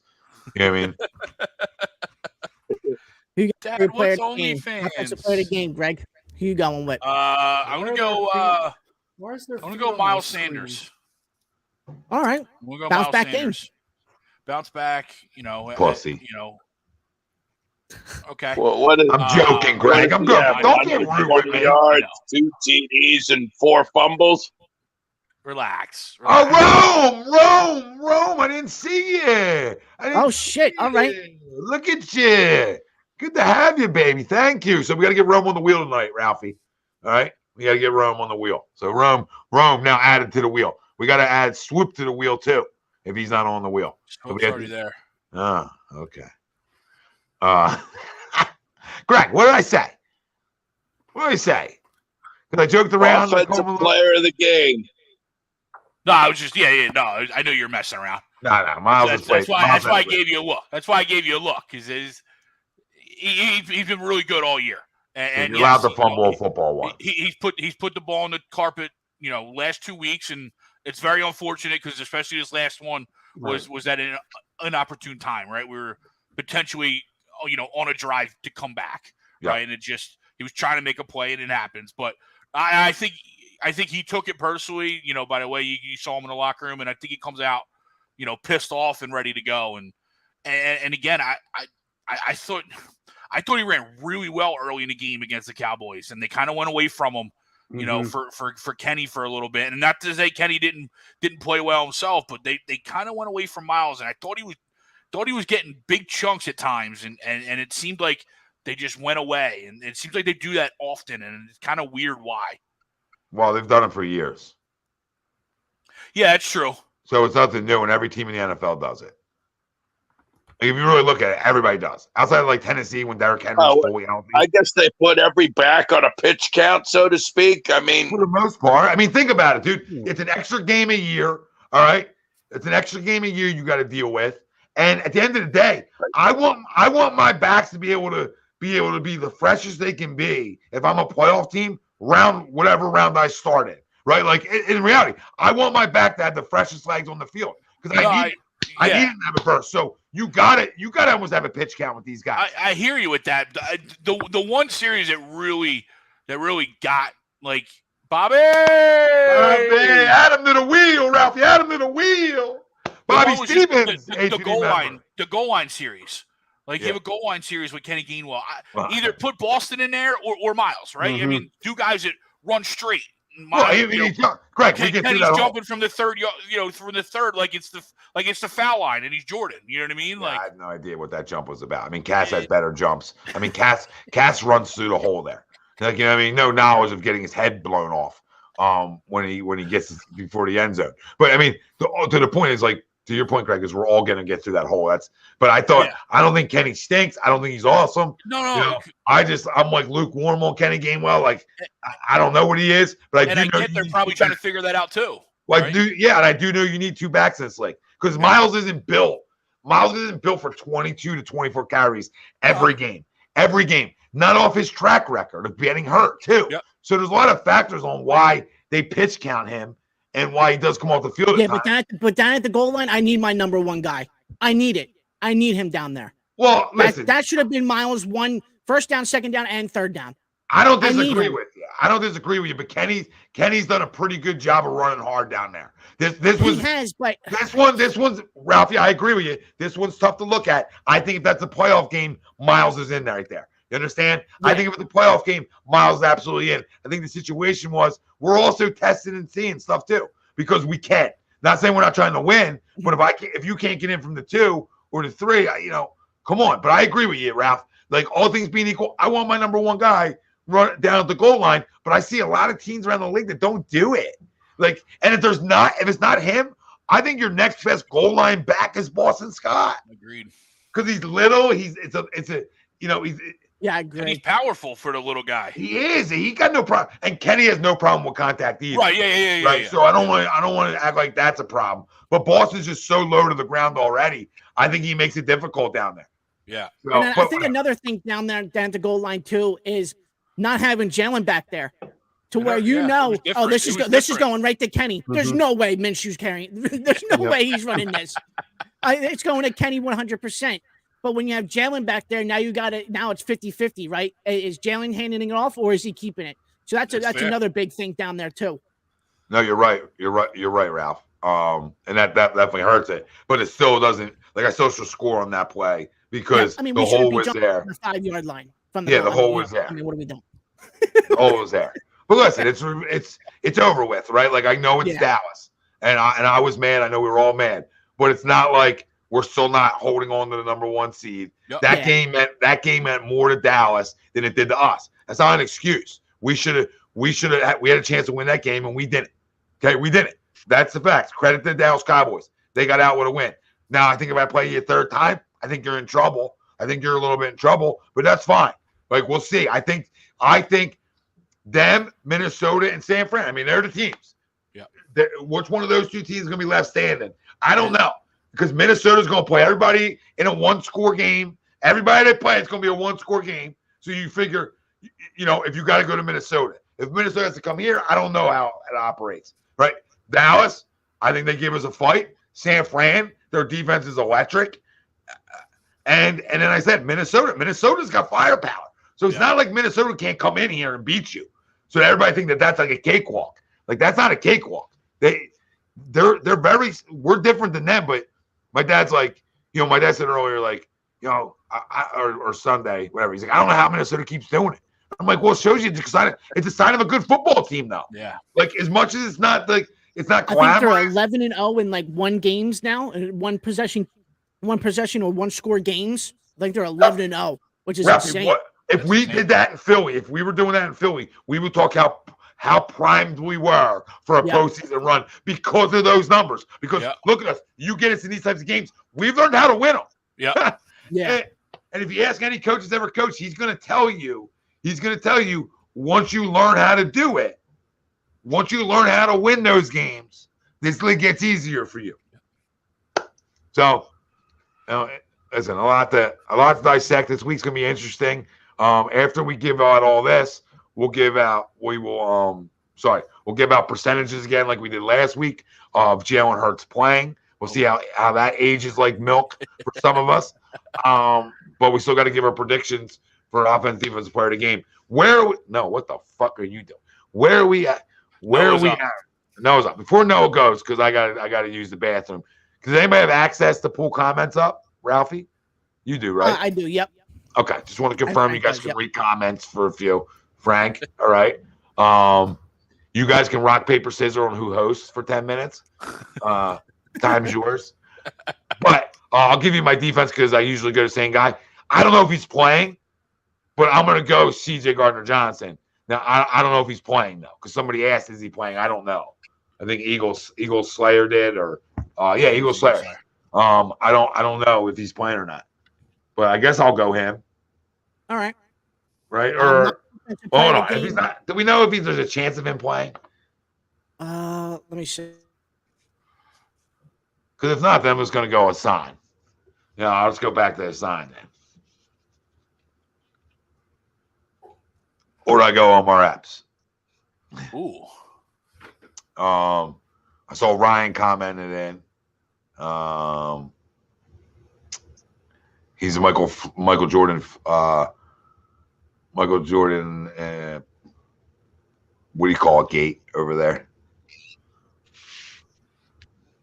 Doesn't heal like Jalen Hurts, right? From food poisoning, right, guys? Not a Jalen Hurts.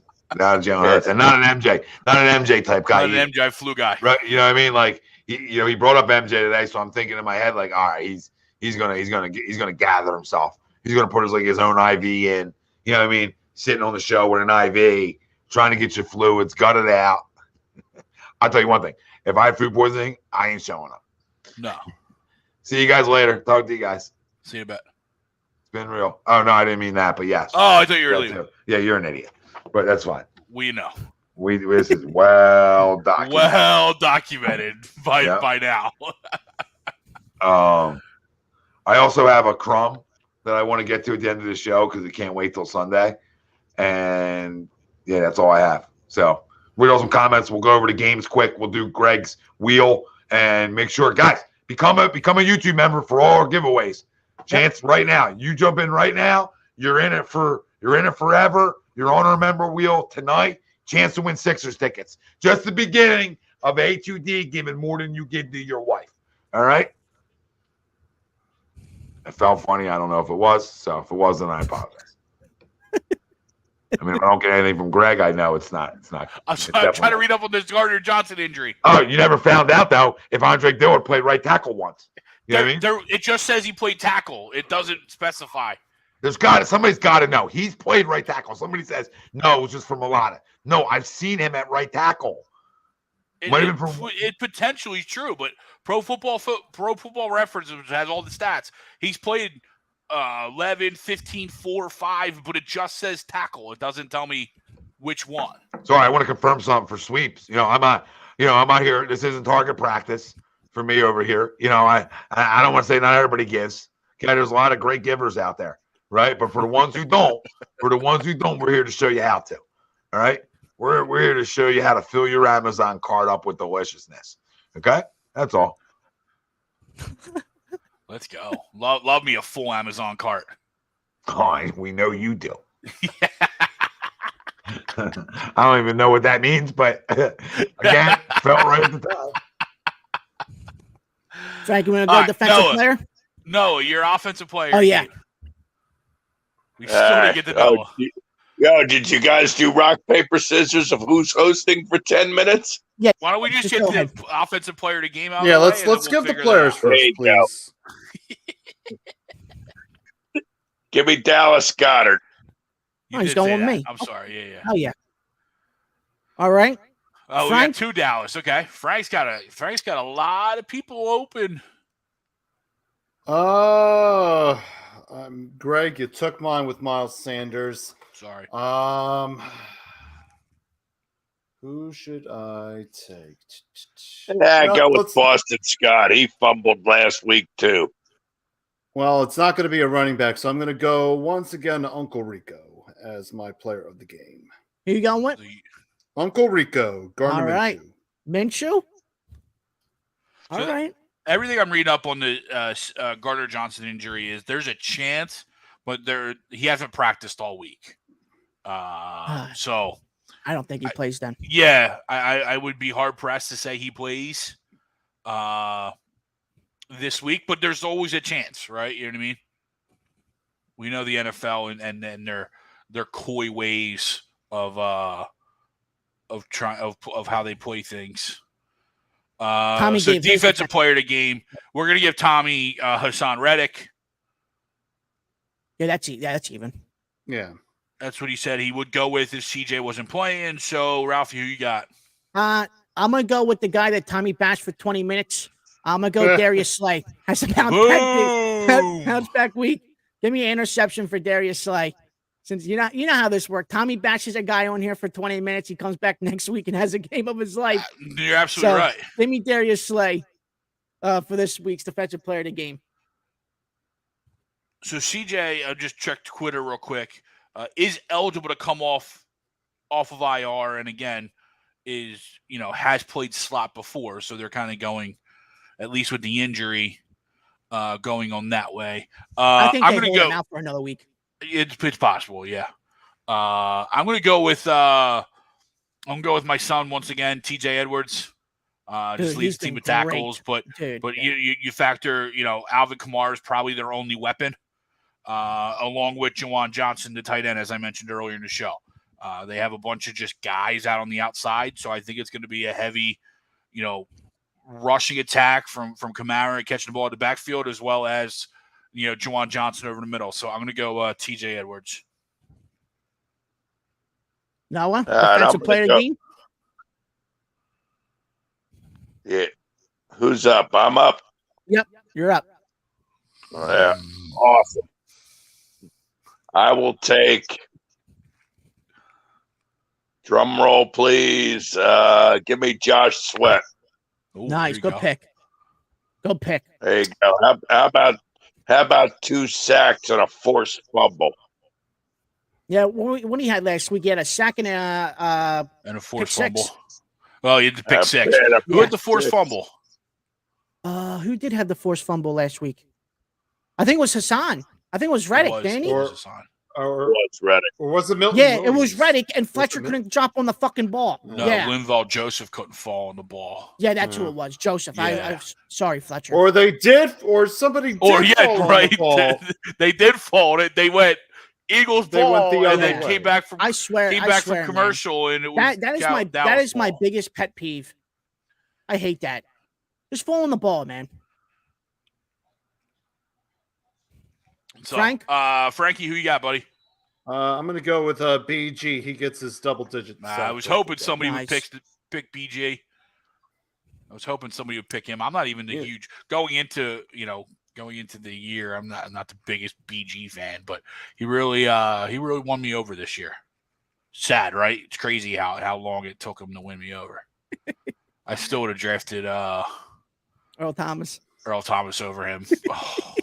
I was so hyped when they traded up for him. I'm like, let's go, Earl Thomas. And then they drafted BJ. And I'm like, what the Took him 4 years, but he's back. He's Took good him to a go. little bit, but he's back. Yeah. No. But I mean, coming off the injury though, he wow. Off an Achilles too. To beat double-digit sacks at that age, 33, 34 years old, off a huge injury like that. I mean, you can't say enough about the guy. All right, so we got our offensive defensive player of the game. Let's go. I know Tommy hinted at it earlier. Your percentage that Jalen Hurts plays this week. Oh man. 0. Oh, okay. He doesn't play at all, huh? 0. Nada. No chance. Even if he's healthy? Even if he's healthy. We won't see him again until the divisional round. Well, Jeez. that's an issue, but Yeah, I hear you. I hear you, and that worries me too. I mean, I think along the same lines as you fellas when it comes to rust, and I really worry about that. But, kind of to your point, though, Noah, this, and I think we talked about it a little bit last week, too, when we were going through this scenario.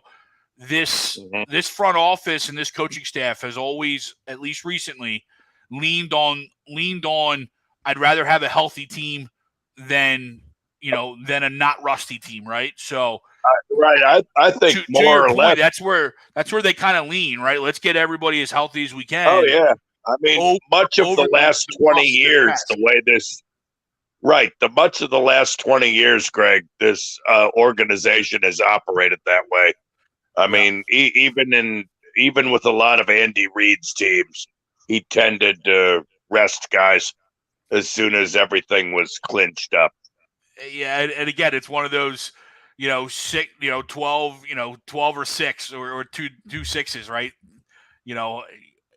Who's right or wrong, right? There's no right or wrong answer because, right?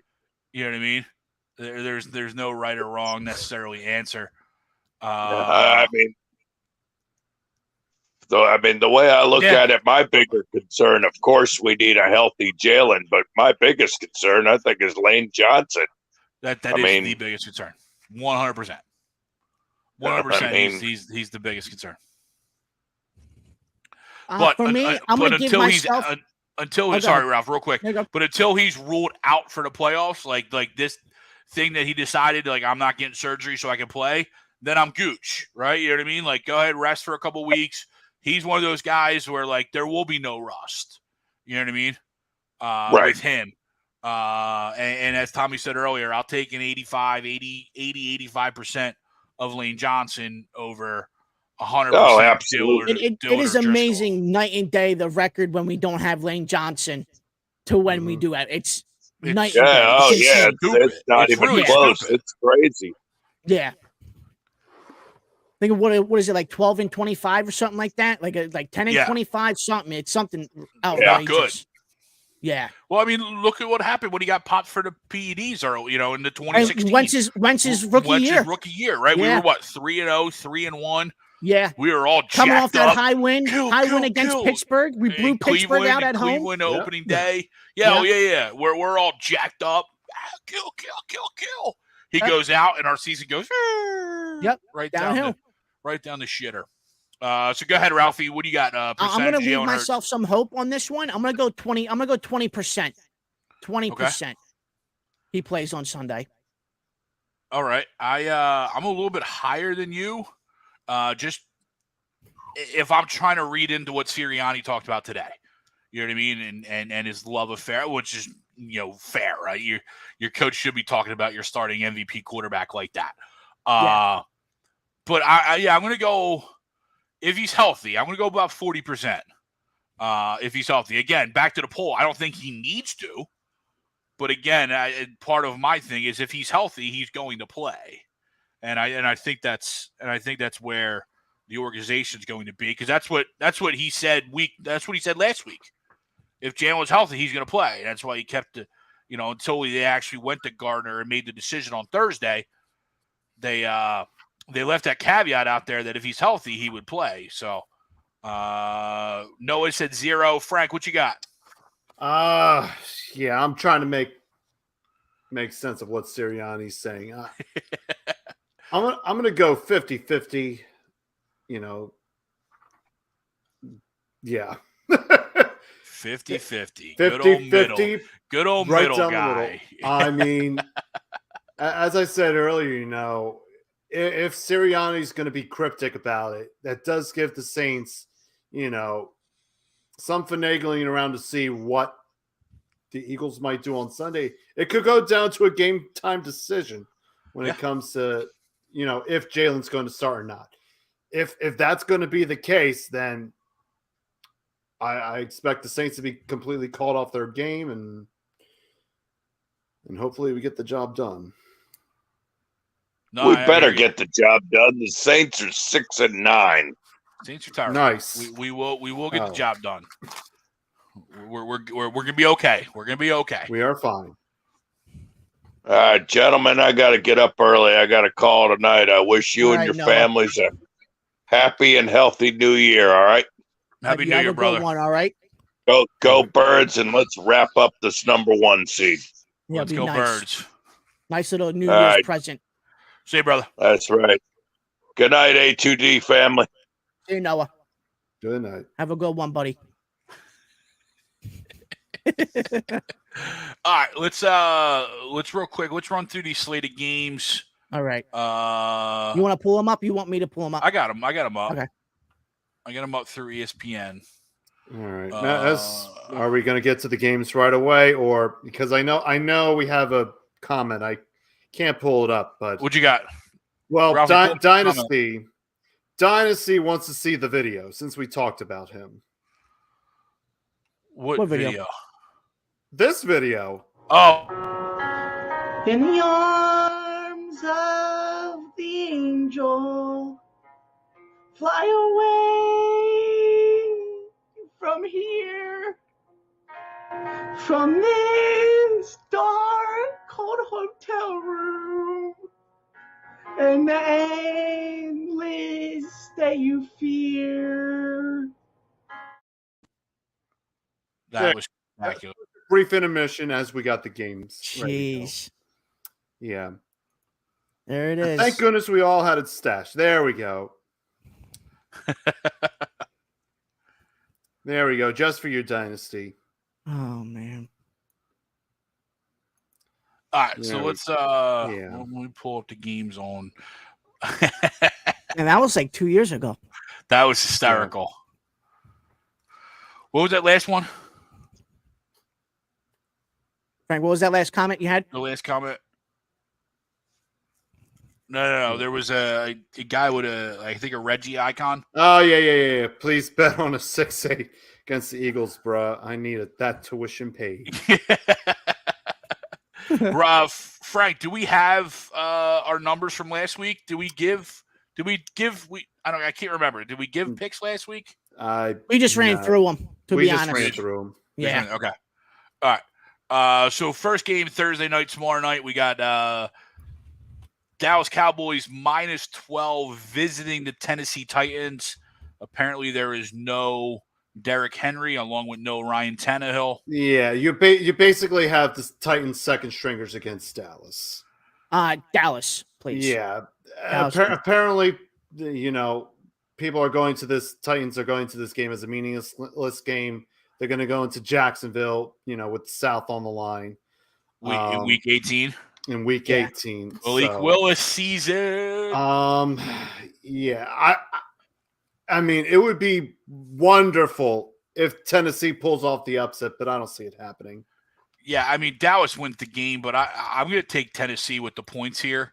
I mean, Thursday night football's 5-star. Talk dirty to me, buddy. Thursday night football games are just weird in general, so there's no rhyme or reason to, but it's just a lot of points. I know nobody's playing, but that's a lot of points. I will take, I'll take the +12, but Dallas wins the game. Then we go to New Year's Day, Sunday. First game on the docket, New York Giants -6 hosting the Indianapolis Colts. I mean, how bad are the Colts that you couldn't – I don't think Nick Foles threw for 100 yards, and Sam Ellinger couldn't sniff the field. not saying Sam Ellinger's good, but when Nick Foles just shows of what type of quarterback he is, right? You still couldn't do anything with Sam Ellinger. Like, you didn't even put him in the game. Why wouldn't you put him in the game? Yep. Give me the Giants. I just think the Colts are just in a free fall. Colts are dead to me. Give me the Giants in this one. Colts are done. The Colts have that Jeff Saturday shit was cute for 2 weeks and then it just went away. Yeah. Colts are done. And sadly, they won too many games. They can't even get a top 5 pick. Yeah. Or I guess maybe now they're good at 4 wins, but it'll be tough. Let's check Tankathon real quick. Let's see where they're at. As we check that, we got the Kansas City Chiefs minus 12.5 hosting the Denver Broncos. No. And that's nice. I don't know if this is Russell Wilson, if this is Brett Rippon, but new head coach or interim head coach. Yep. Give me Kansas City, man. Denver's done too. A lot of dead teams, man. A lot of dead teams at the end of the year. Yep. Denver's done. They're fighting with each other on the bench. It's over and done with. They're such a dead team. Give me Kansas City. And I think Kansas City's kind of in the same wavelength that we potentially are. This is the last week that their starters are probably going to potentially play a lot, right? They might play. They might consider this as like a preseason week 3 where Mahomes plays the half and then he's done, to be honest. Yep. But even so, I don't think the Broncos can cover 12.5. So I'm going Chiefs. Broncos country, let's ride for Chiefs outright victory. Outright. As of right now, I was wrong. As of right now, if it ended, Indy would be number 5. We'd be number 10, according to Tankathon. And we would take Khalil Ringo, cornerback out of Georgia. All right, enough of that. But let's get to our game. You got the Philadelphia Eagles minus 5.5 hosting the New Orleans Saints. I think every single one of us had a cover. Yeah, I had 24-13 Birds, so that's a cover for the Birds. So I'll go Eagles. I'm going to lock this one. I don't think there's any shot we lose.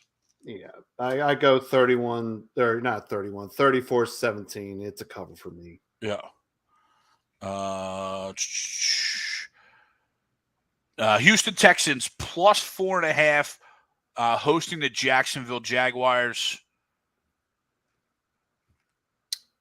Jacksonville playing for the division next week? Give me Jacksonville. Jacksonville. Give me Jacksonville. They can't afford a letdown week. They can't. Nope. Yeah. Doug will have them ready to play. Yep. And that'll be good because I can't. I think Jacksonville is what?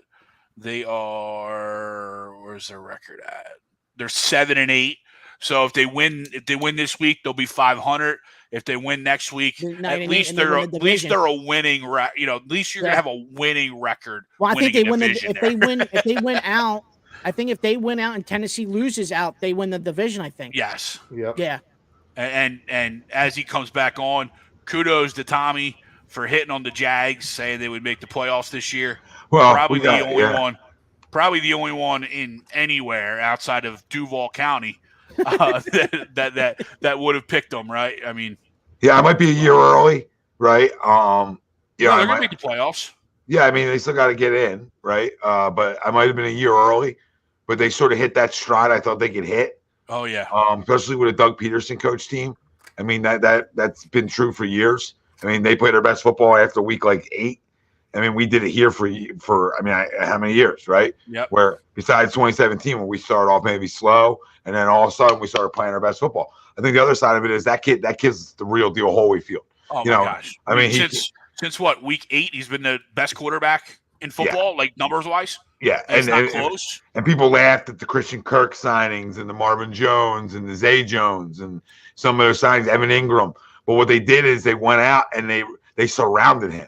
Yeah. So, Christian Kirk's a good wide receiver. Like, it's not like you went out and got a guy who stinks and you overpaid him. You gave a guy legitimate money, but you get a guy who's produced every year without a legitimate number one. Yeah. Right? Without a legitimate quarterback like that, right? So you went from a show pony, per se, in Kyler Murray to a guy who can flat out spin it. So it changed it. And Zay Jones, another guy had a big year with him. So, No, I mean, and somebody's. I mean, not every team's going to have your prototypical number one wide receiver too, right? You know what I mean? And when has Jacksonville ever really gone out there and been a force in the free agent market, right? You know what I mean? And they did. It wasn't conventional, but it was all a bunch of guys that caught. They usually have homegrown guys that get so good that they don't have enough money to pay them, and then they leave. And they have to use the money anyway. Yeah. No, I agree. It's always a weird signing, but it definitely has worked out for them. They have a good defense. Obviously, when you use number one pick for a player, that helps your defense. They're young over on that side of the football too. They're learning how to win. Mm-hmm. You know, they're a year away from being able to be a real contender for sure, but they're closer. And year two with Doug and Trevor, because I think I'll leave you with this on the Jaguars. I think when you're really good at something and you want to be really good at something, you're able to adapt. Okay. And what I think Doug Peterson can learn, he can learn from maybe if there was mistakes. I'm not saying there was on his end with Carson in any way, shape, or form. Sure. And you can learn from those things with the next guy you got. There's a reason he went there. I mean, that was the hottest job on the market, knowing what you're walking into. It was a perfect spot for a guy like Doug. He's a QB guy. It was a perfect spot for a guy like Doug. And no, you're absolutely right. Oh, I forgot about this one too. I said it. And next year, absolutely, Calvin Ridley's there. Yeah, they get Calvin back next. I forgot. I mean, listen, that was such a sneaky trade by them too. Oh man. And some of their younger guys get older. Like the other guy, Josh Allen. Oh my god. Ole Miss is a train wreck. Yes, they are. Ball comes out. Four guys can't get on it. The biggest lineman in the country got on it, and I feel like he started running through guys. Oh my god. Okay, where were you guys picking that game? Yeah, we were at that game. 4.5. The Jags are giving 4.5 on the road. And where are they at again? Texans. Houston. Yeah, I mean you got to go Jags here. Oh my god, I just watched it. Holy smokes! Did I freeze? Yeah. Yeah, you're frozen a little bit. Your we can still hear froze. you though. Yeah, we heard you though. That's just fun. Yeah, you're frozen. Yeah. No, still there. Oh my god. Whoa. Oh. Ralphie, fix this. This isn't good. There we go. Hold on. There we go. All right. Okay. No, I have a camera. Go ahead. Okay. Tampa Bay -3 hosting the Carolina Panthers. This is for the division. Tampa Bay, Carolina. Tampa Bay -3. This should be like a Sunday night game. This should be the Sunday night game. To be completely honest. Over under 40.5. How bad's that? Give me Tampa Bay. Listen, better. I'm gonna go with the team with the. I guess better quarterback at this point, right? Jeez, toss up, coin flip. It's Sam Darnold, Tom Brady, flip a coin at this point. It's insane to say that because both of them are just atrocious right now. The game's in Tampa, right? It is in Tampa, yes. Yeah. All right, I'm gonna take the Bucs on this one. Yeah, I'm going Bucs as well. I think they haven't handled anybody all year, but I think they handle the Panthers this week because the Panthers can run the football, but that's also the strength of the Buccaneers is their defense, right? You know what I mean? Yeah. All right. We got the Detroit Lions -6 hosting the Chicago Bears. Over under in this game is an interesting 52. Detroit. Give me Detroit. Detroit and their playoff lives are still there, baby. Yep. I'd like Detroit to win the game. I'm going to take Chicago to cover, though. Okay. So I'm going to take Chicago plus the 6, just because it's a division game. The Lions are coming off a bad loss. I know they're going to have a taste in their mouth, but I don't know if the Lions at this point in the year should be giving anybody 6 points. That's my thought. So, Frankie, did you go Lions? I went Lions, yeah. Okay. We got the New England Patriots -3 hosting the Miami Dolphins with Teddy Two Gloves at the helm. Yeah, the Pats lost a heartbreaker on this, especially clawing their way back against Cincinnati. Dolphins without Tua again. Yeah, give me the Pats on this one. I'm with you. I'm going Miami. I'm going Miami still. Sidebar real quick. Sidebar. Does Tua ever play again? Dude, I mean, this is what, 2, possibly 3 concussions this year in the same year, in the same season. And the that's scary. The second one was horrific to see. Or the first one, depending on which one's counted, right? You know what I mean? Yeah, right. That's why I said 2, maybe 3, because I don't know if the one before was counted or not, right? Like but the one where he was laying there with his throwing arms up gang signs. Yeah, that was pretty bad. It's scary. I mean, it's tough because obviously he's a competitor. He wants to play. Right. Well, what do you do as Miami after this year? You know what I mean? Like, he'll be him and Herbert will be 2 years out of a contract? 2 years from paying them? Yeah. What year were they drafted? 18, right? 20. No, they're just 20. Oh, 20. Yeah, okay. Yeah, so there'll be 2 years. There'll be 2 years out of their 5 years. Because the first round quarterbacks get the 5, and then the second rounds and thirds they only get the 4. And sadly, they don't have a first round pick this year. They do not. No, they do not. Forfeited that. Yep. So it's a tough situation, right? Because it is. Like you said, he's a competitor. He's obviously going to want to play, but when does that health concern take over? Yeah. Right. Because that 2 or 3 in a season is scary. Yeah, that's pretty bad for a quarterback too, where he's always getting hit. Right. So. And then he finished the game. That's the crazy thing. He finished the game again. Yeah. You finished the game. Shit. I can't even be pissed that I lost a bet because I had Miami because I know the dude was playing with a half a brain. All right. Hopefully he gets better. But Teddy will be playing this week as they travel to New England. So now we got the Washington Commanders -2.5 hosting the Cleveland Browns. And good old Carson Wentz is back he under is. He's center. Starting. Wow. How many lives does Carson Wentz have, by the way? Right. Yeah. Right.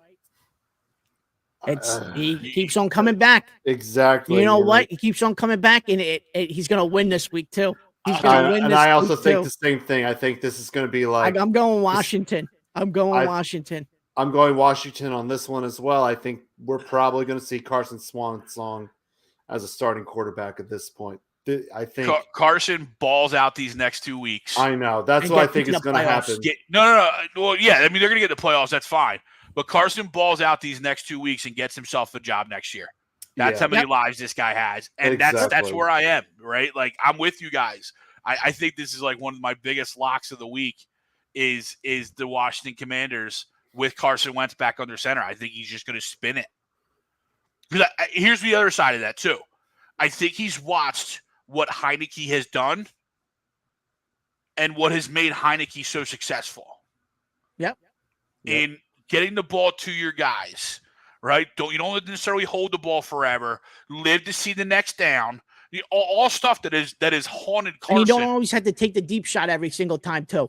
All stuff that has haunted Carson his whole entire career. Yeah. Tyler Heineke came in there and just said, I'm going to do the opposite of you, and they're going to love me. Yep. And that's what happened. And then, because tool-wise, Carson is the better quarterback, right? But there comes a time where you got to be able to put it on the field. Sometimes drops a little bit. Completely agree. Yeah. And that's where I think this week, after sitting for so long, kind of being humbled, right? Sometimes you got to get kicked in the nuts, in the face to turn around and come on back. But I think they roll.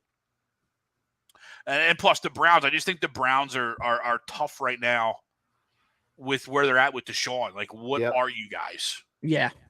Then we move on to the Falcons. Jeez, the Falcons are giving someone points. Wow. Falcons -3 hosting the Arizona Cardinals. I would have to assume this is another Trace McSorley game. Yeah. At worst, it's Colt McCoy. Again. At worst, it's Colt McCoy. And this is going to be Desmond Ridder for the Falcons. Yeah. I think they waited way too long on Ridder.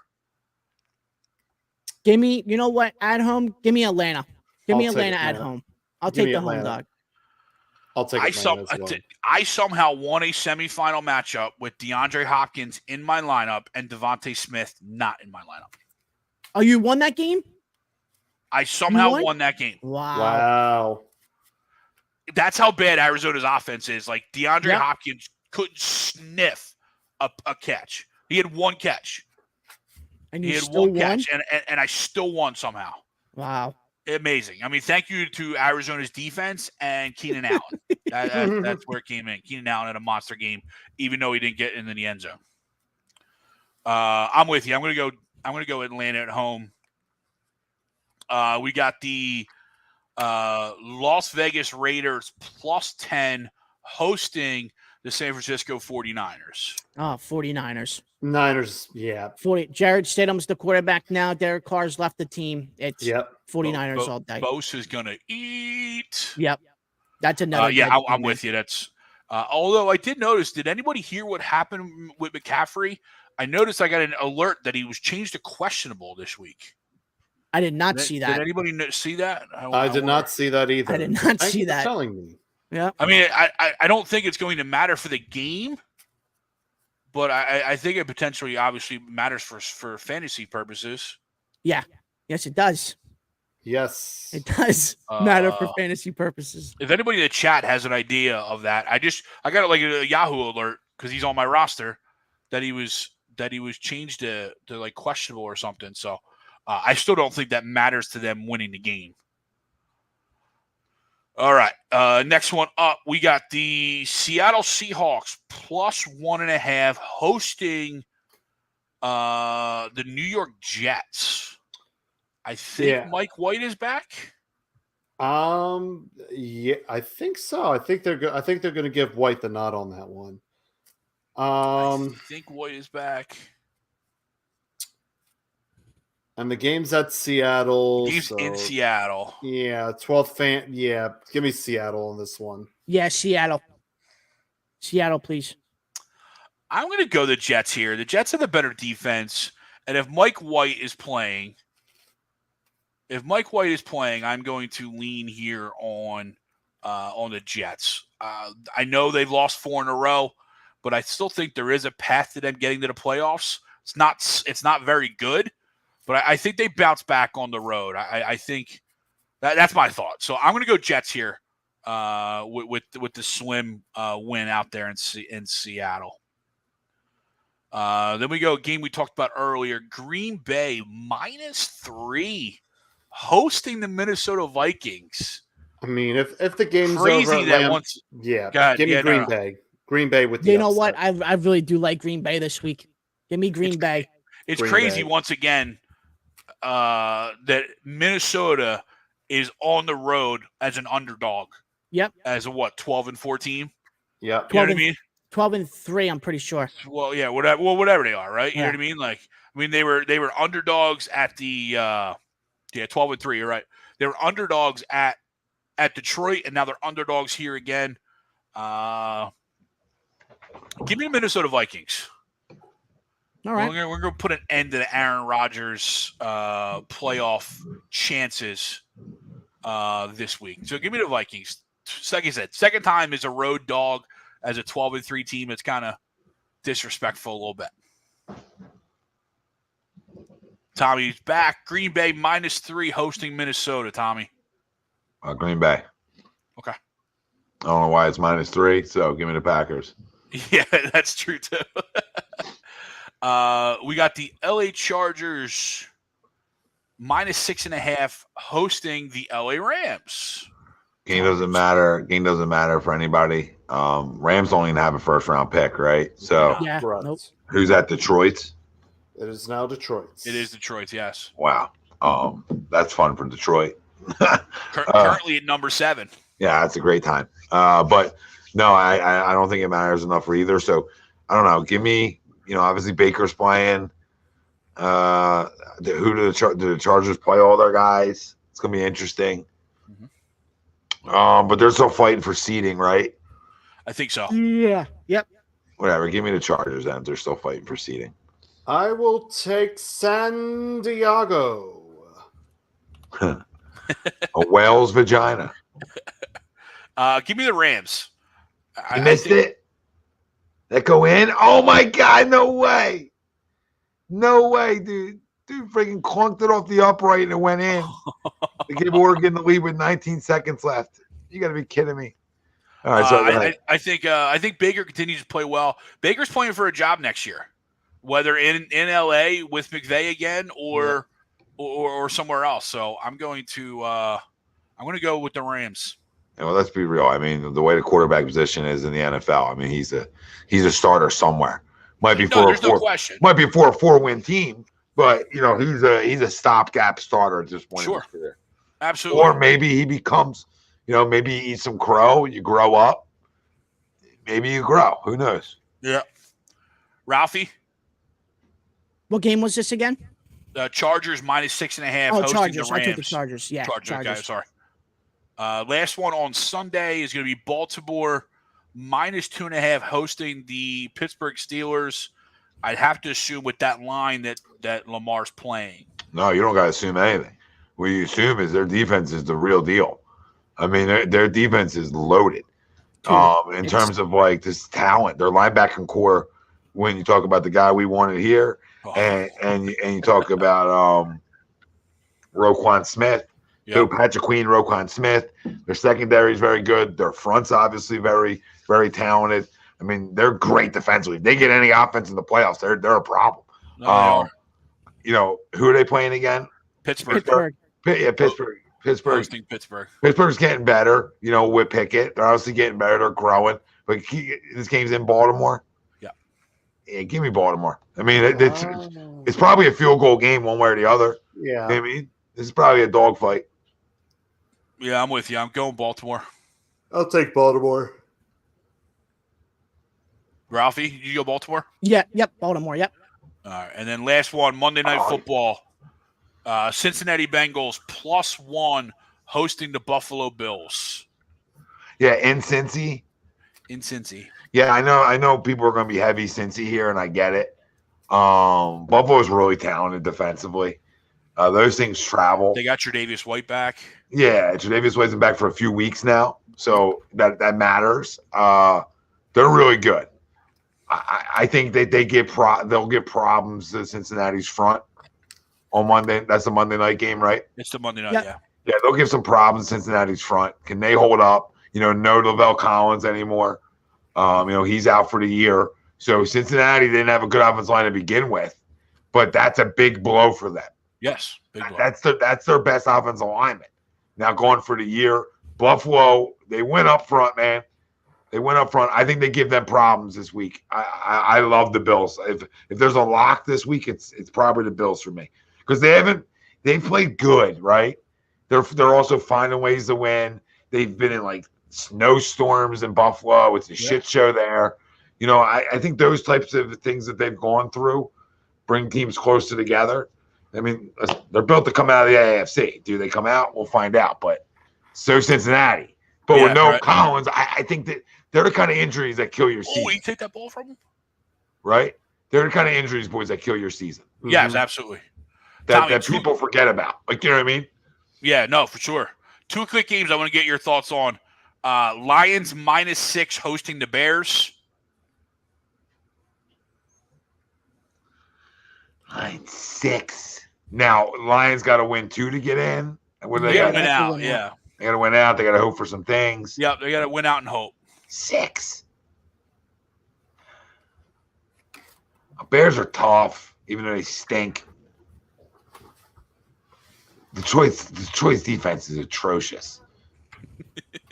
I don't know. Give me Detroit somehow. Give me Detroit in a response game. Okay. And then the second game, Commanders -2.5 hosting the Browns. I mean, this is comical. This is comical. I don't know what to think. Cleveland has a sensational defense. I don't know what Deshaun Watson is yet. I mean, he needs to play, obviously, more than just a few weeks to really get his feet back under him or get back on the massage chair. But either way, they're good. They'll stay in games. They don't run the ball as much as they should with the two-headed monster and like they should have all year. I don't know why. I don't know, man. There's a reason they went back to him. I'm not sure. Maybe because he gave him a little spark when he came in against the Niners, and it seemed like he played decent football when it didn't matter. Does he give him a better chance to win if he's right? Yes.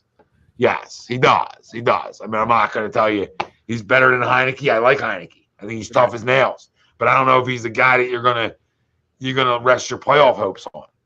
Like, if you got to put a gun to my head, give me the more talented guy in this situation right now.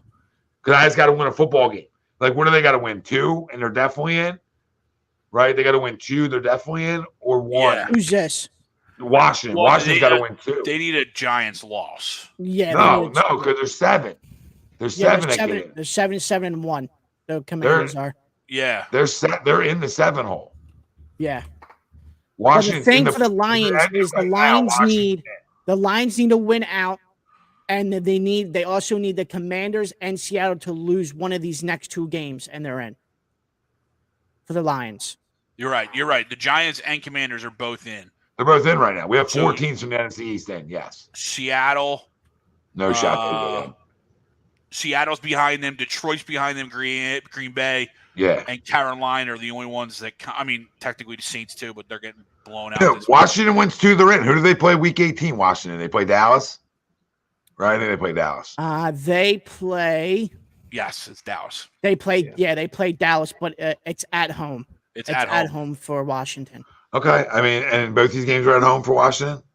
Yes. Wow. Yes. Yep. Wow. Okay. I mean, you got 2 home games to get in. Ron Rivera's job's on the line. So, sure is. And in my opinion, when your job's on the line, you're going to go to the player that you think at the quarterback position gives you the best chance to win. And what you can say is maybe a little rest for Carson, especially a guy who's been beat up as much as he has. Maybe it's a fresh guy, and maybe they look at it like that. Like he's fresher. You know, I don't know. They still stink. You know what I mean? And he's going to do what he does, right? He's going to turn the football over, be egregious, but we'll see. They control their own destiny, them and the Giants. So no, they do. Green Bay, Detroit, all of them got to win out and hope. And, in week 18, if Dallas knows where they're located at, they're not going to play anybody. Right. So, I mean, they gotta factor that into it too when you talk about Green Bay and Detroit. So this is if Washington wins this week, they're in. So that's my thoughts on Washington. Like, I think if they win this week, they're in. Yeah. Same with the Giants. Who do the Giants play? The Giants. Who did they play? The Giants play. Yeah, the Giants play the Colts this week. Colts. That's a dub.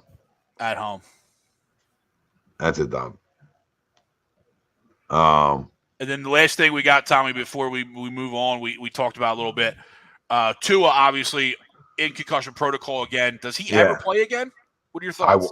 I want it. Yeah. I mean, 2, maybe 3 in the same season. That's tough. Well, I think there's got to be a lot of conversation this offseason. Yeah. And especially probably pre-draft. Well, they don't have a first rounder. They lost it. They don't. So, I mean, that's it. Listen, that's going to be a conversation when you talk about a guy like Baker Mayfield. That's going to be a conversation. And if there's a place for Baker to go, to me, it's the warm weather place. And it's with guys where he doesn't have to necessarily throw the ball downfield, too. Come on. Right? He can get those quick speeds out. Well, he's a better downfield thrower than Tua is. Well, no, he is, too, yeah. That's not saying a lot. That's not saying a lot. I mean, those 2 guys would really thrive because he's trying to get the ball out quick, too. You know what I mean? He would be a good fit there, especially without a first-round pick. But in terms of Tua, Greg, to not go off subject, in terms of Tua, like, there's got to be a lot of conversation, a lot of neurosurgeons, a lot of people who specialize in, obviously, what they can see. Right. And I don't know. Like, how much money have you made?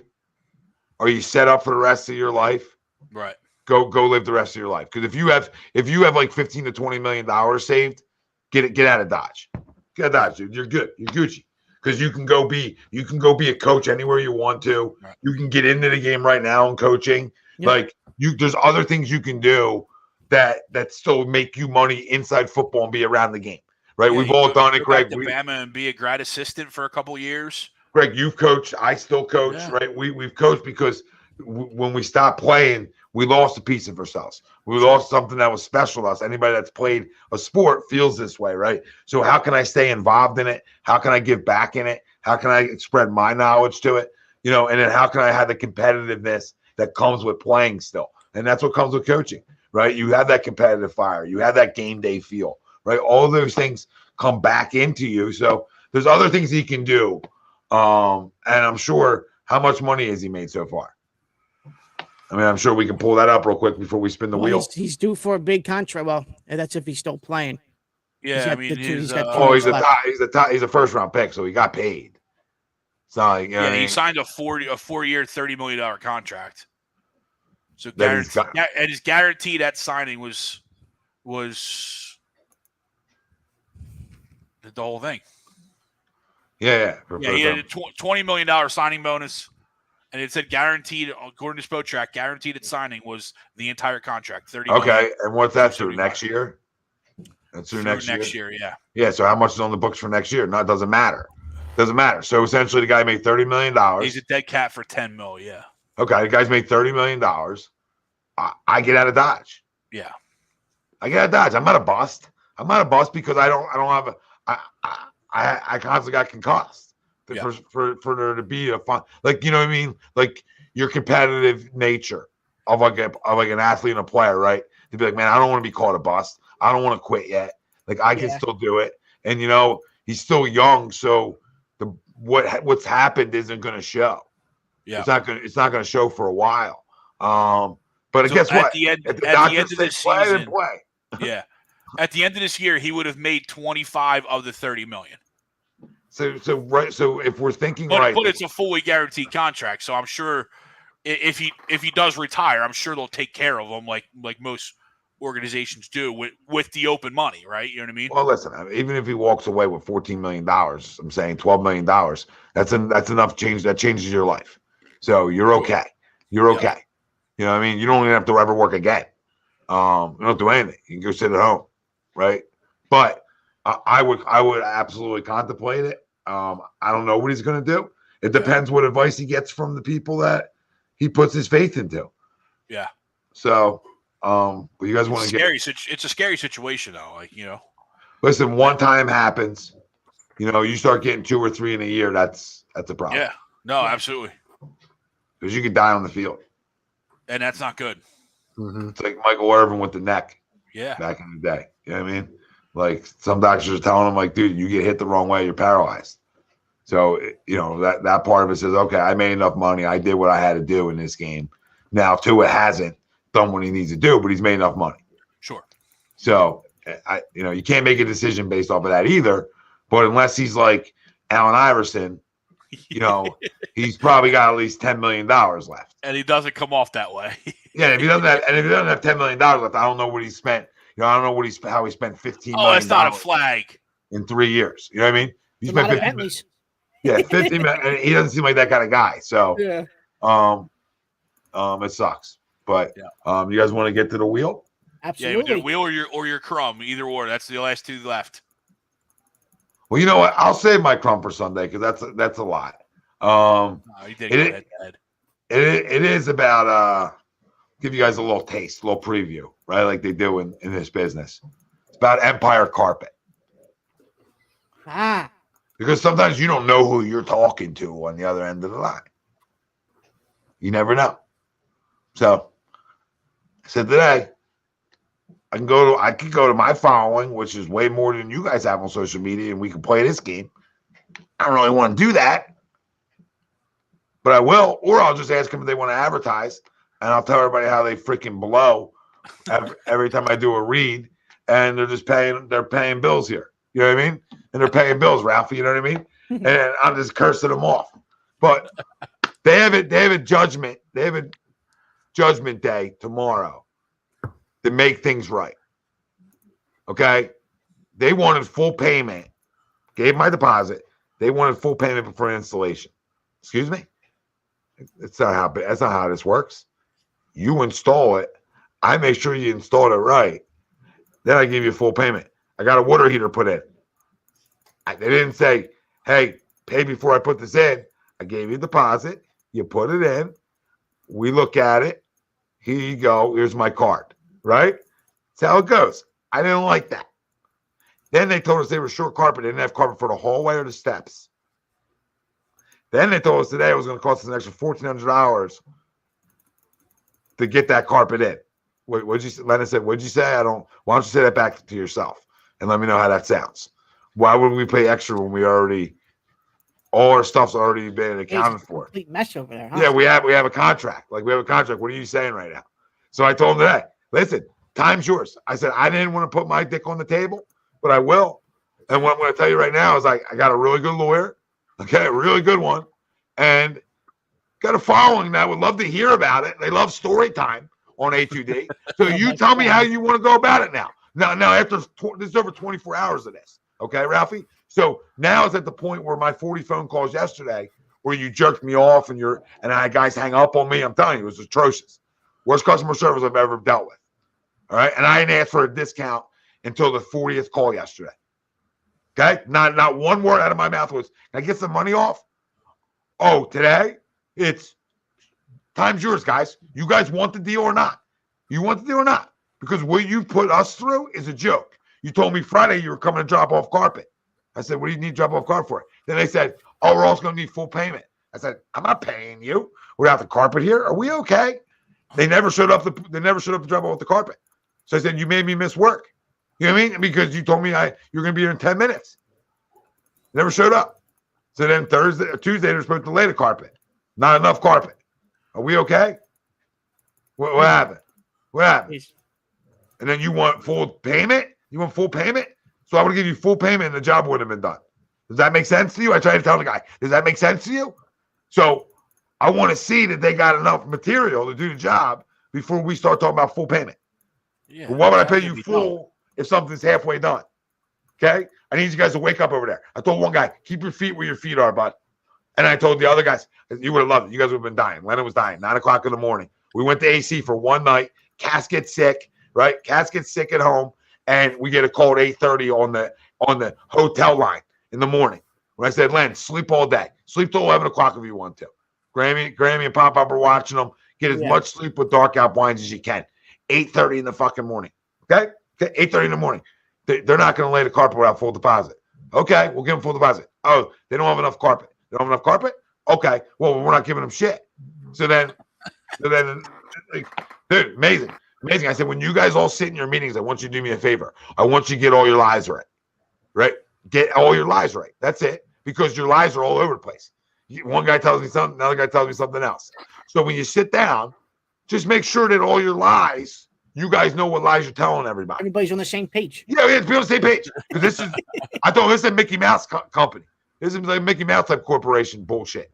And I'll blow you up on social. I don't care. I don't want to do that. Right? I haven't done it yet. I'm still not doing it because time's yours. Time's yours. And then we'll really get into story time on some of the really amazing things that have also taken place here. So nice.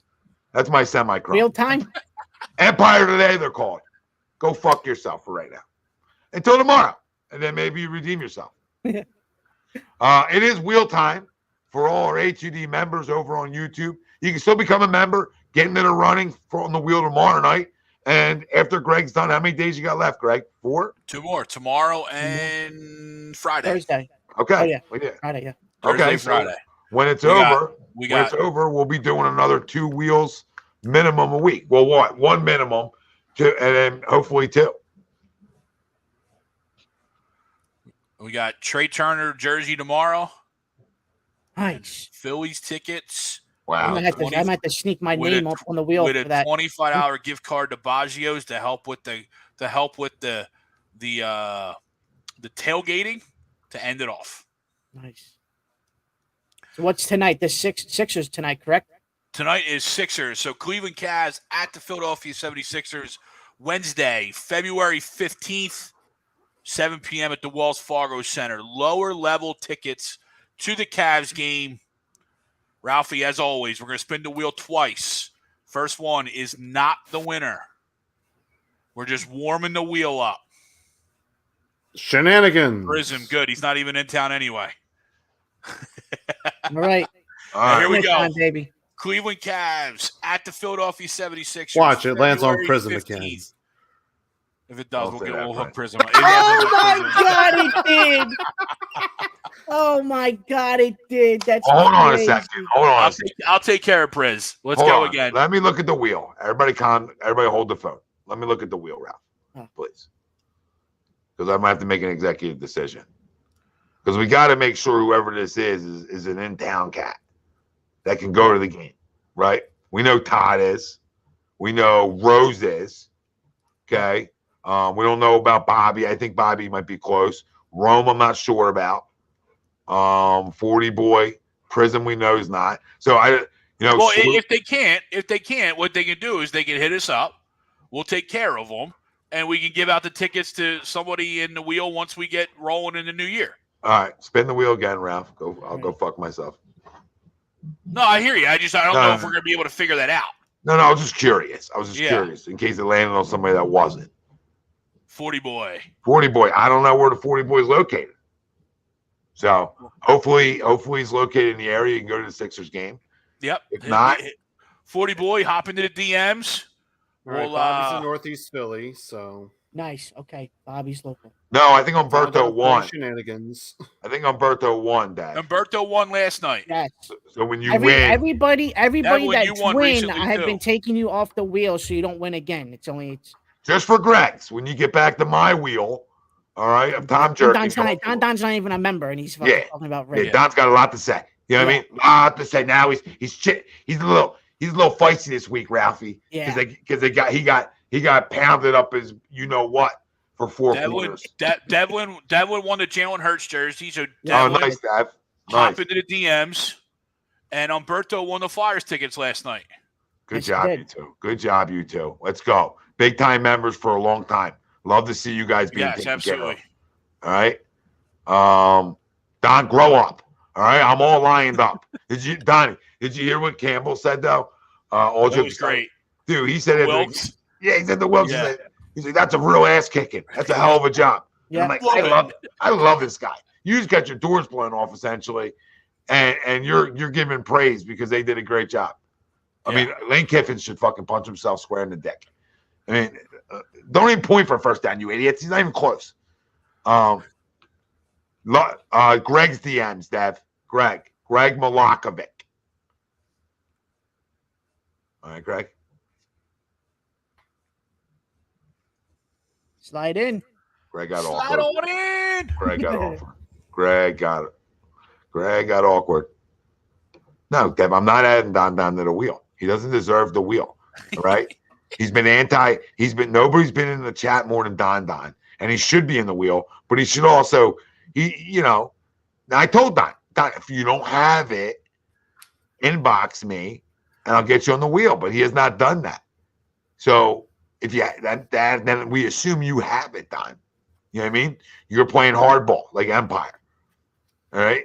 You're playing a little Empire today on us. Oh my God. I do love Don. He's like my brother. I feel like I can say whatever I want to him. I've never seen him face to face. Is that amazing? He might friggin', he might light my lamp. Panthers a cat fight, DG says. Yeah, it was a cat fight. Listen, you guys are the best though. I mean, this is why we're doing it. Greg's a real class act. Real class act.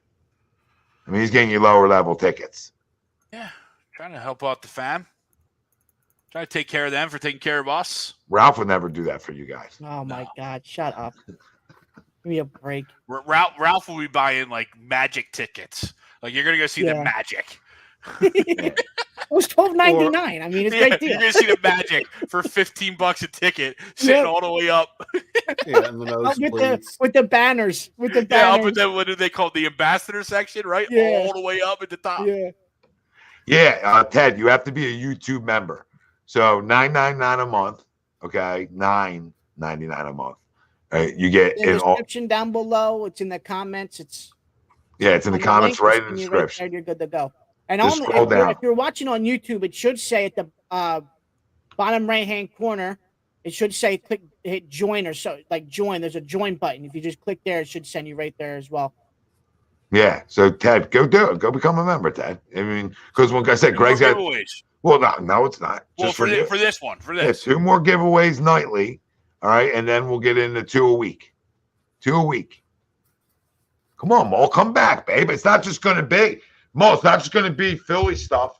I plan to have a little national vibe to it too. If I want to give you an MJ jersey away, you going to say no? You know what I mean? No, I got one hung up on my wall over there. So you ain't going to say no. I might hang my dog from the wall if he doesn't stop right now too. Because did you see me throw something when the wheels up? Yeah. Nick, guy wants to lick. Like he's so far up his ass crack. It's like, dude, does it feel good?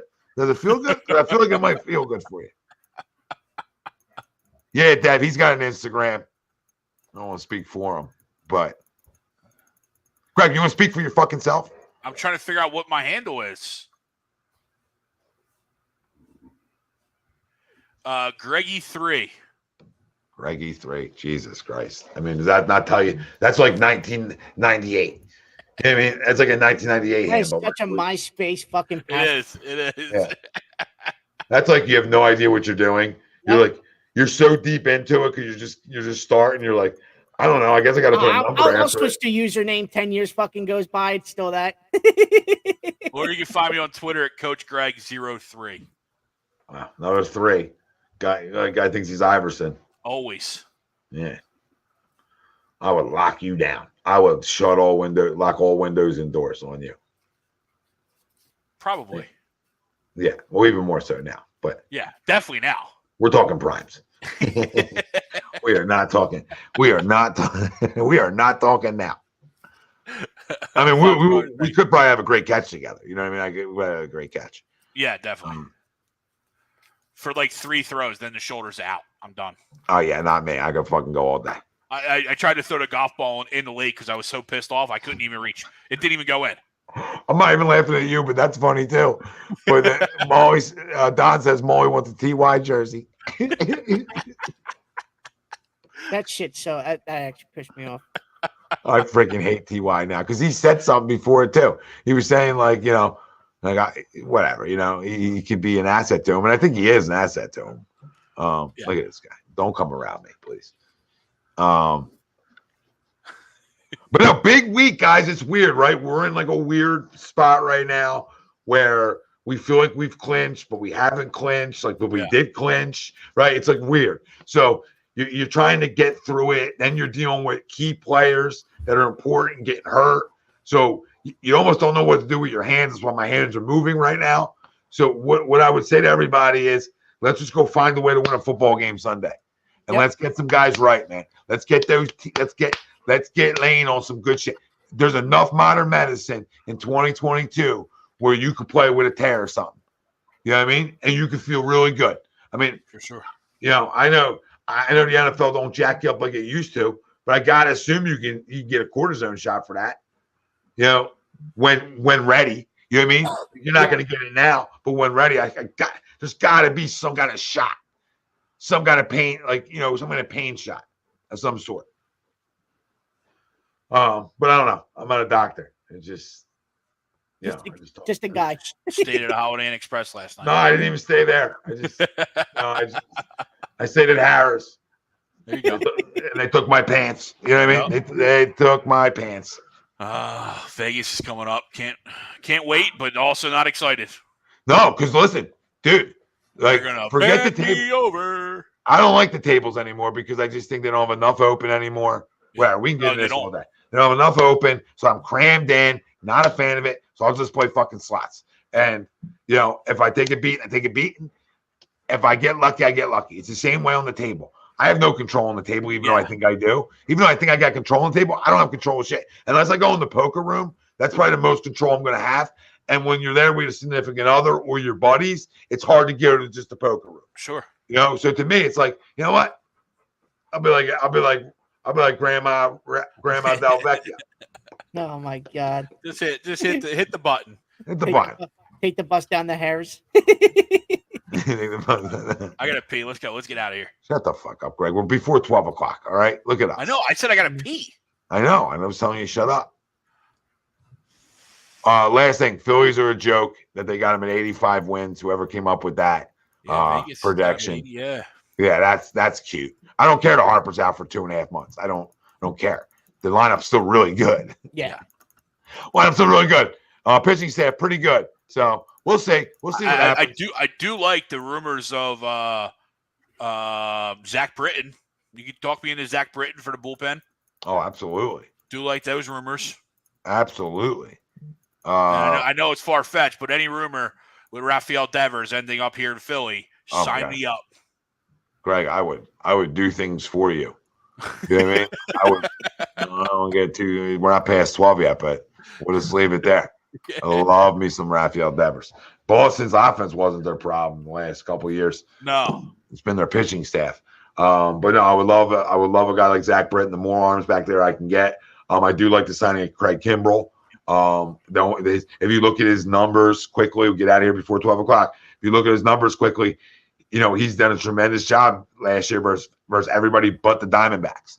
So if you take the Diamondback stats out, he really had a good year. Now you can't do that, but it is weird when it's one team hits you around the park. So I still think some stuff's there. He doesn't need to close situationally. Yep. If that day he does close because you want to use Sir Anthony in the 8th, Alvarado in the 7th, you have flexibility now. Zach Britton gives you a 4th back there. Oh my gosh! Now you even have more rotational ways to look at it and go about it. This team's really good. And like anything else, health determines it. I hope these pitchers, really took a solid 2 months down. Yeah, I'll pick up a baseball. Like you can work out legs and do all that stuff, but I don't even want you touching a baseball for 2 months, especially when you go that long.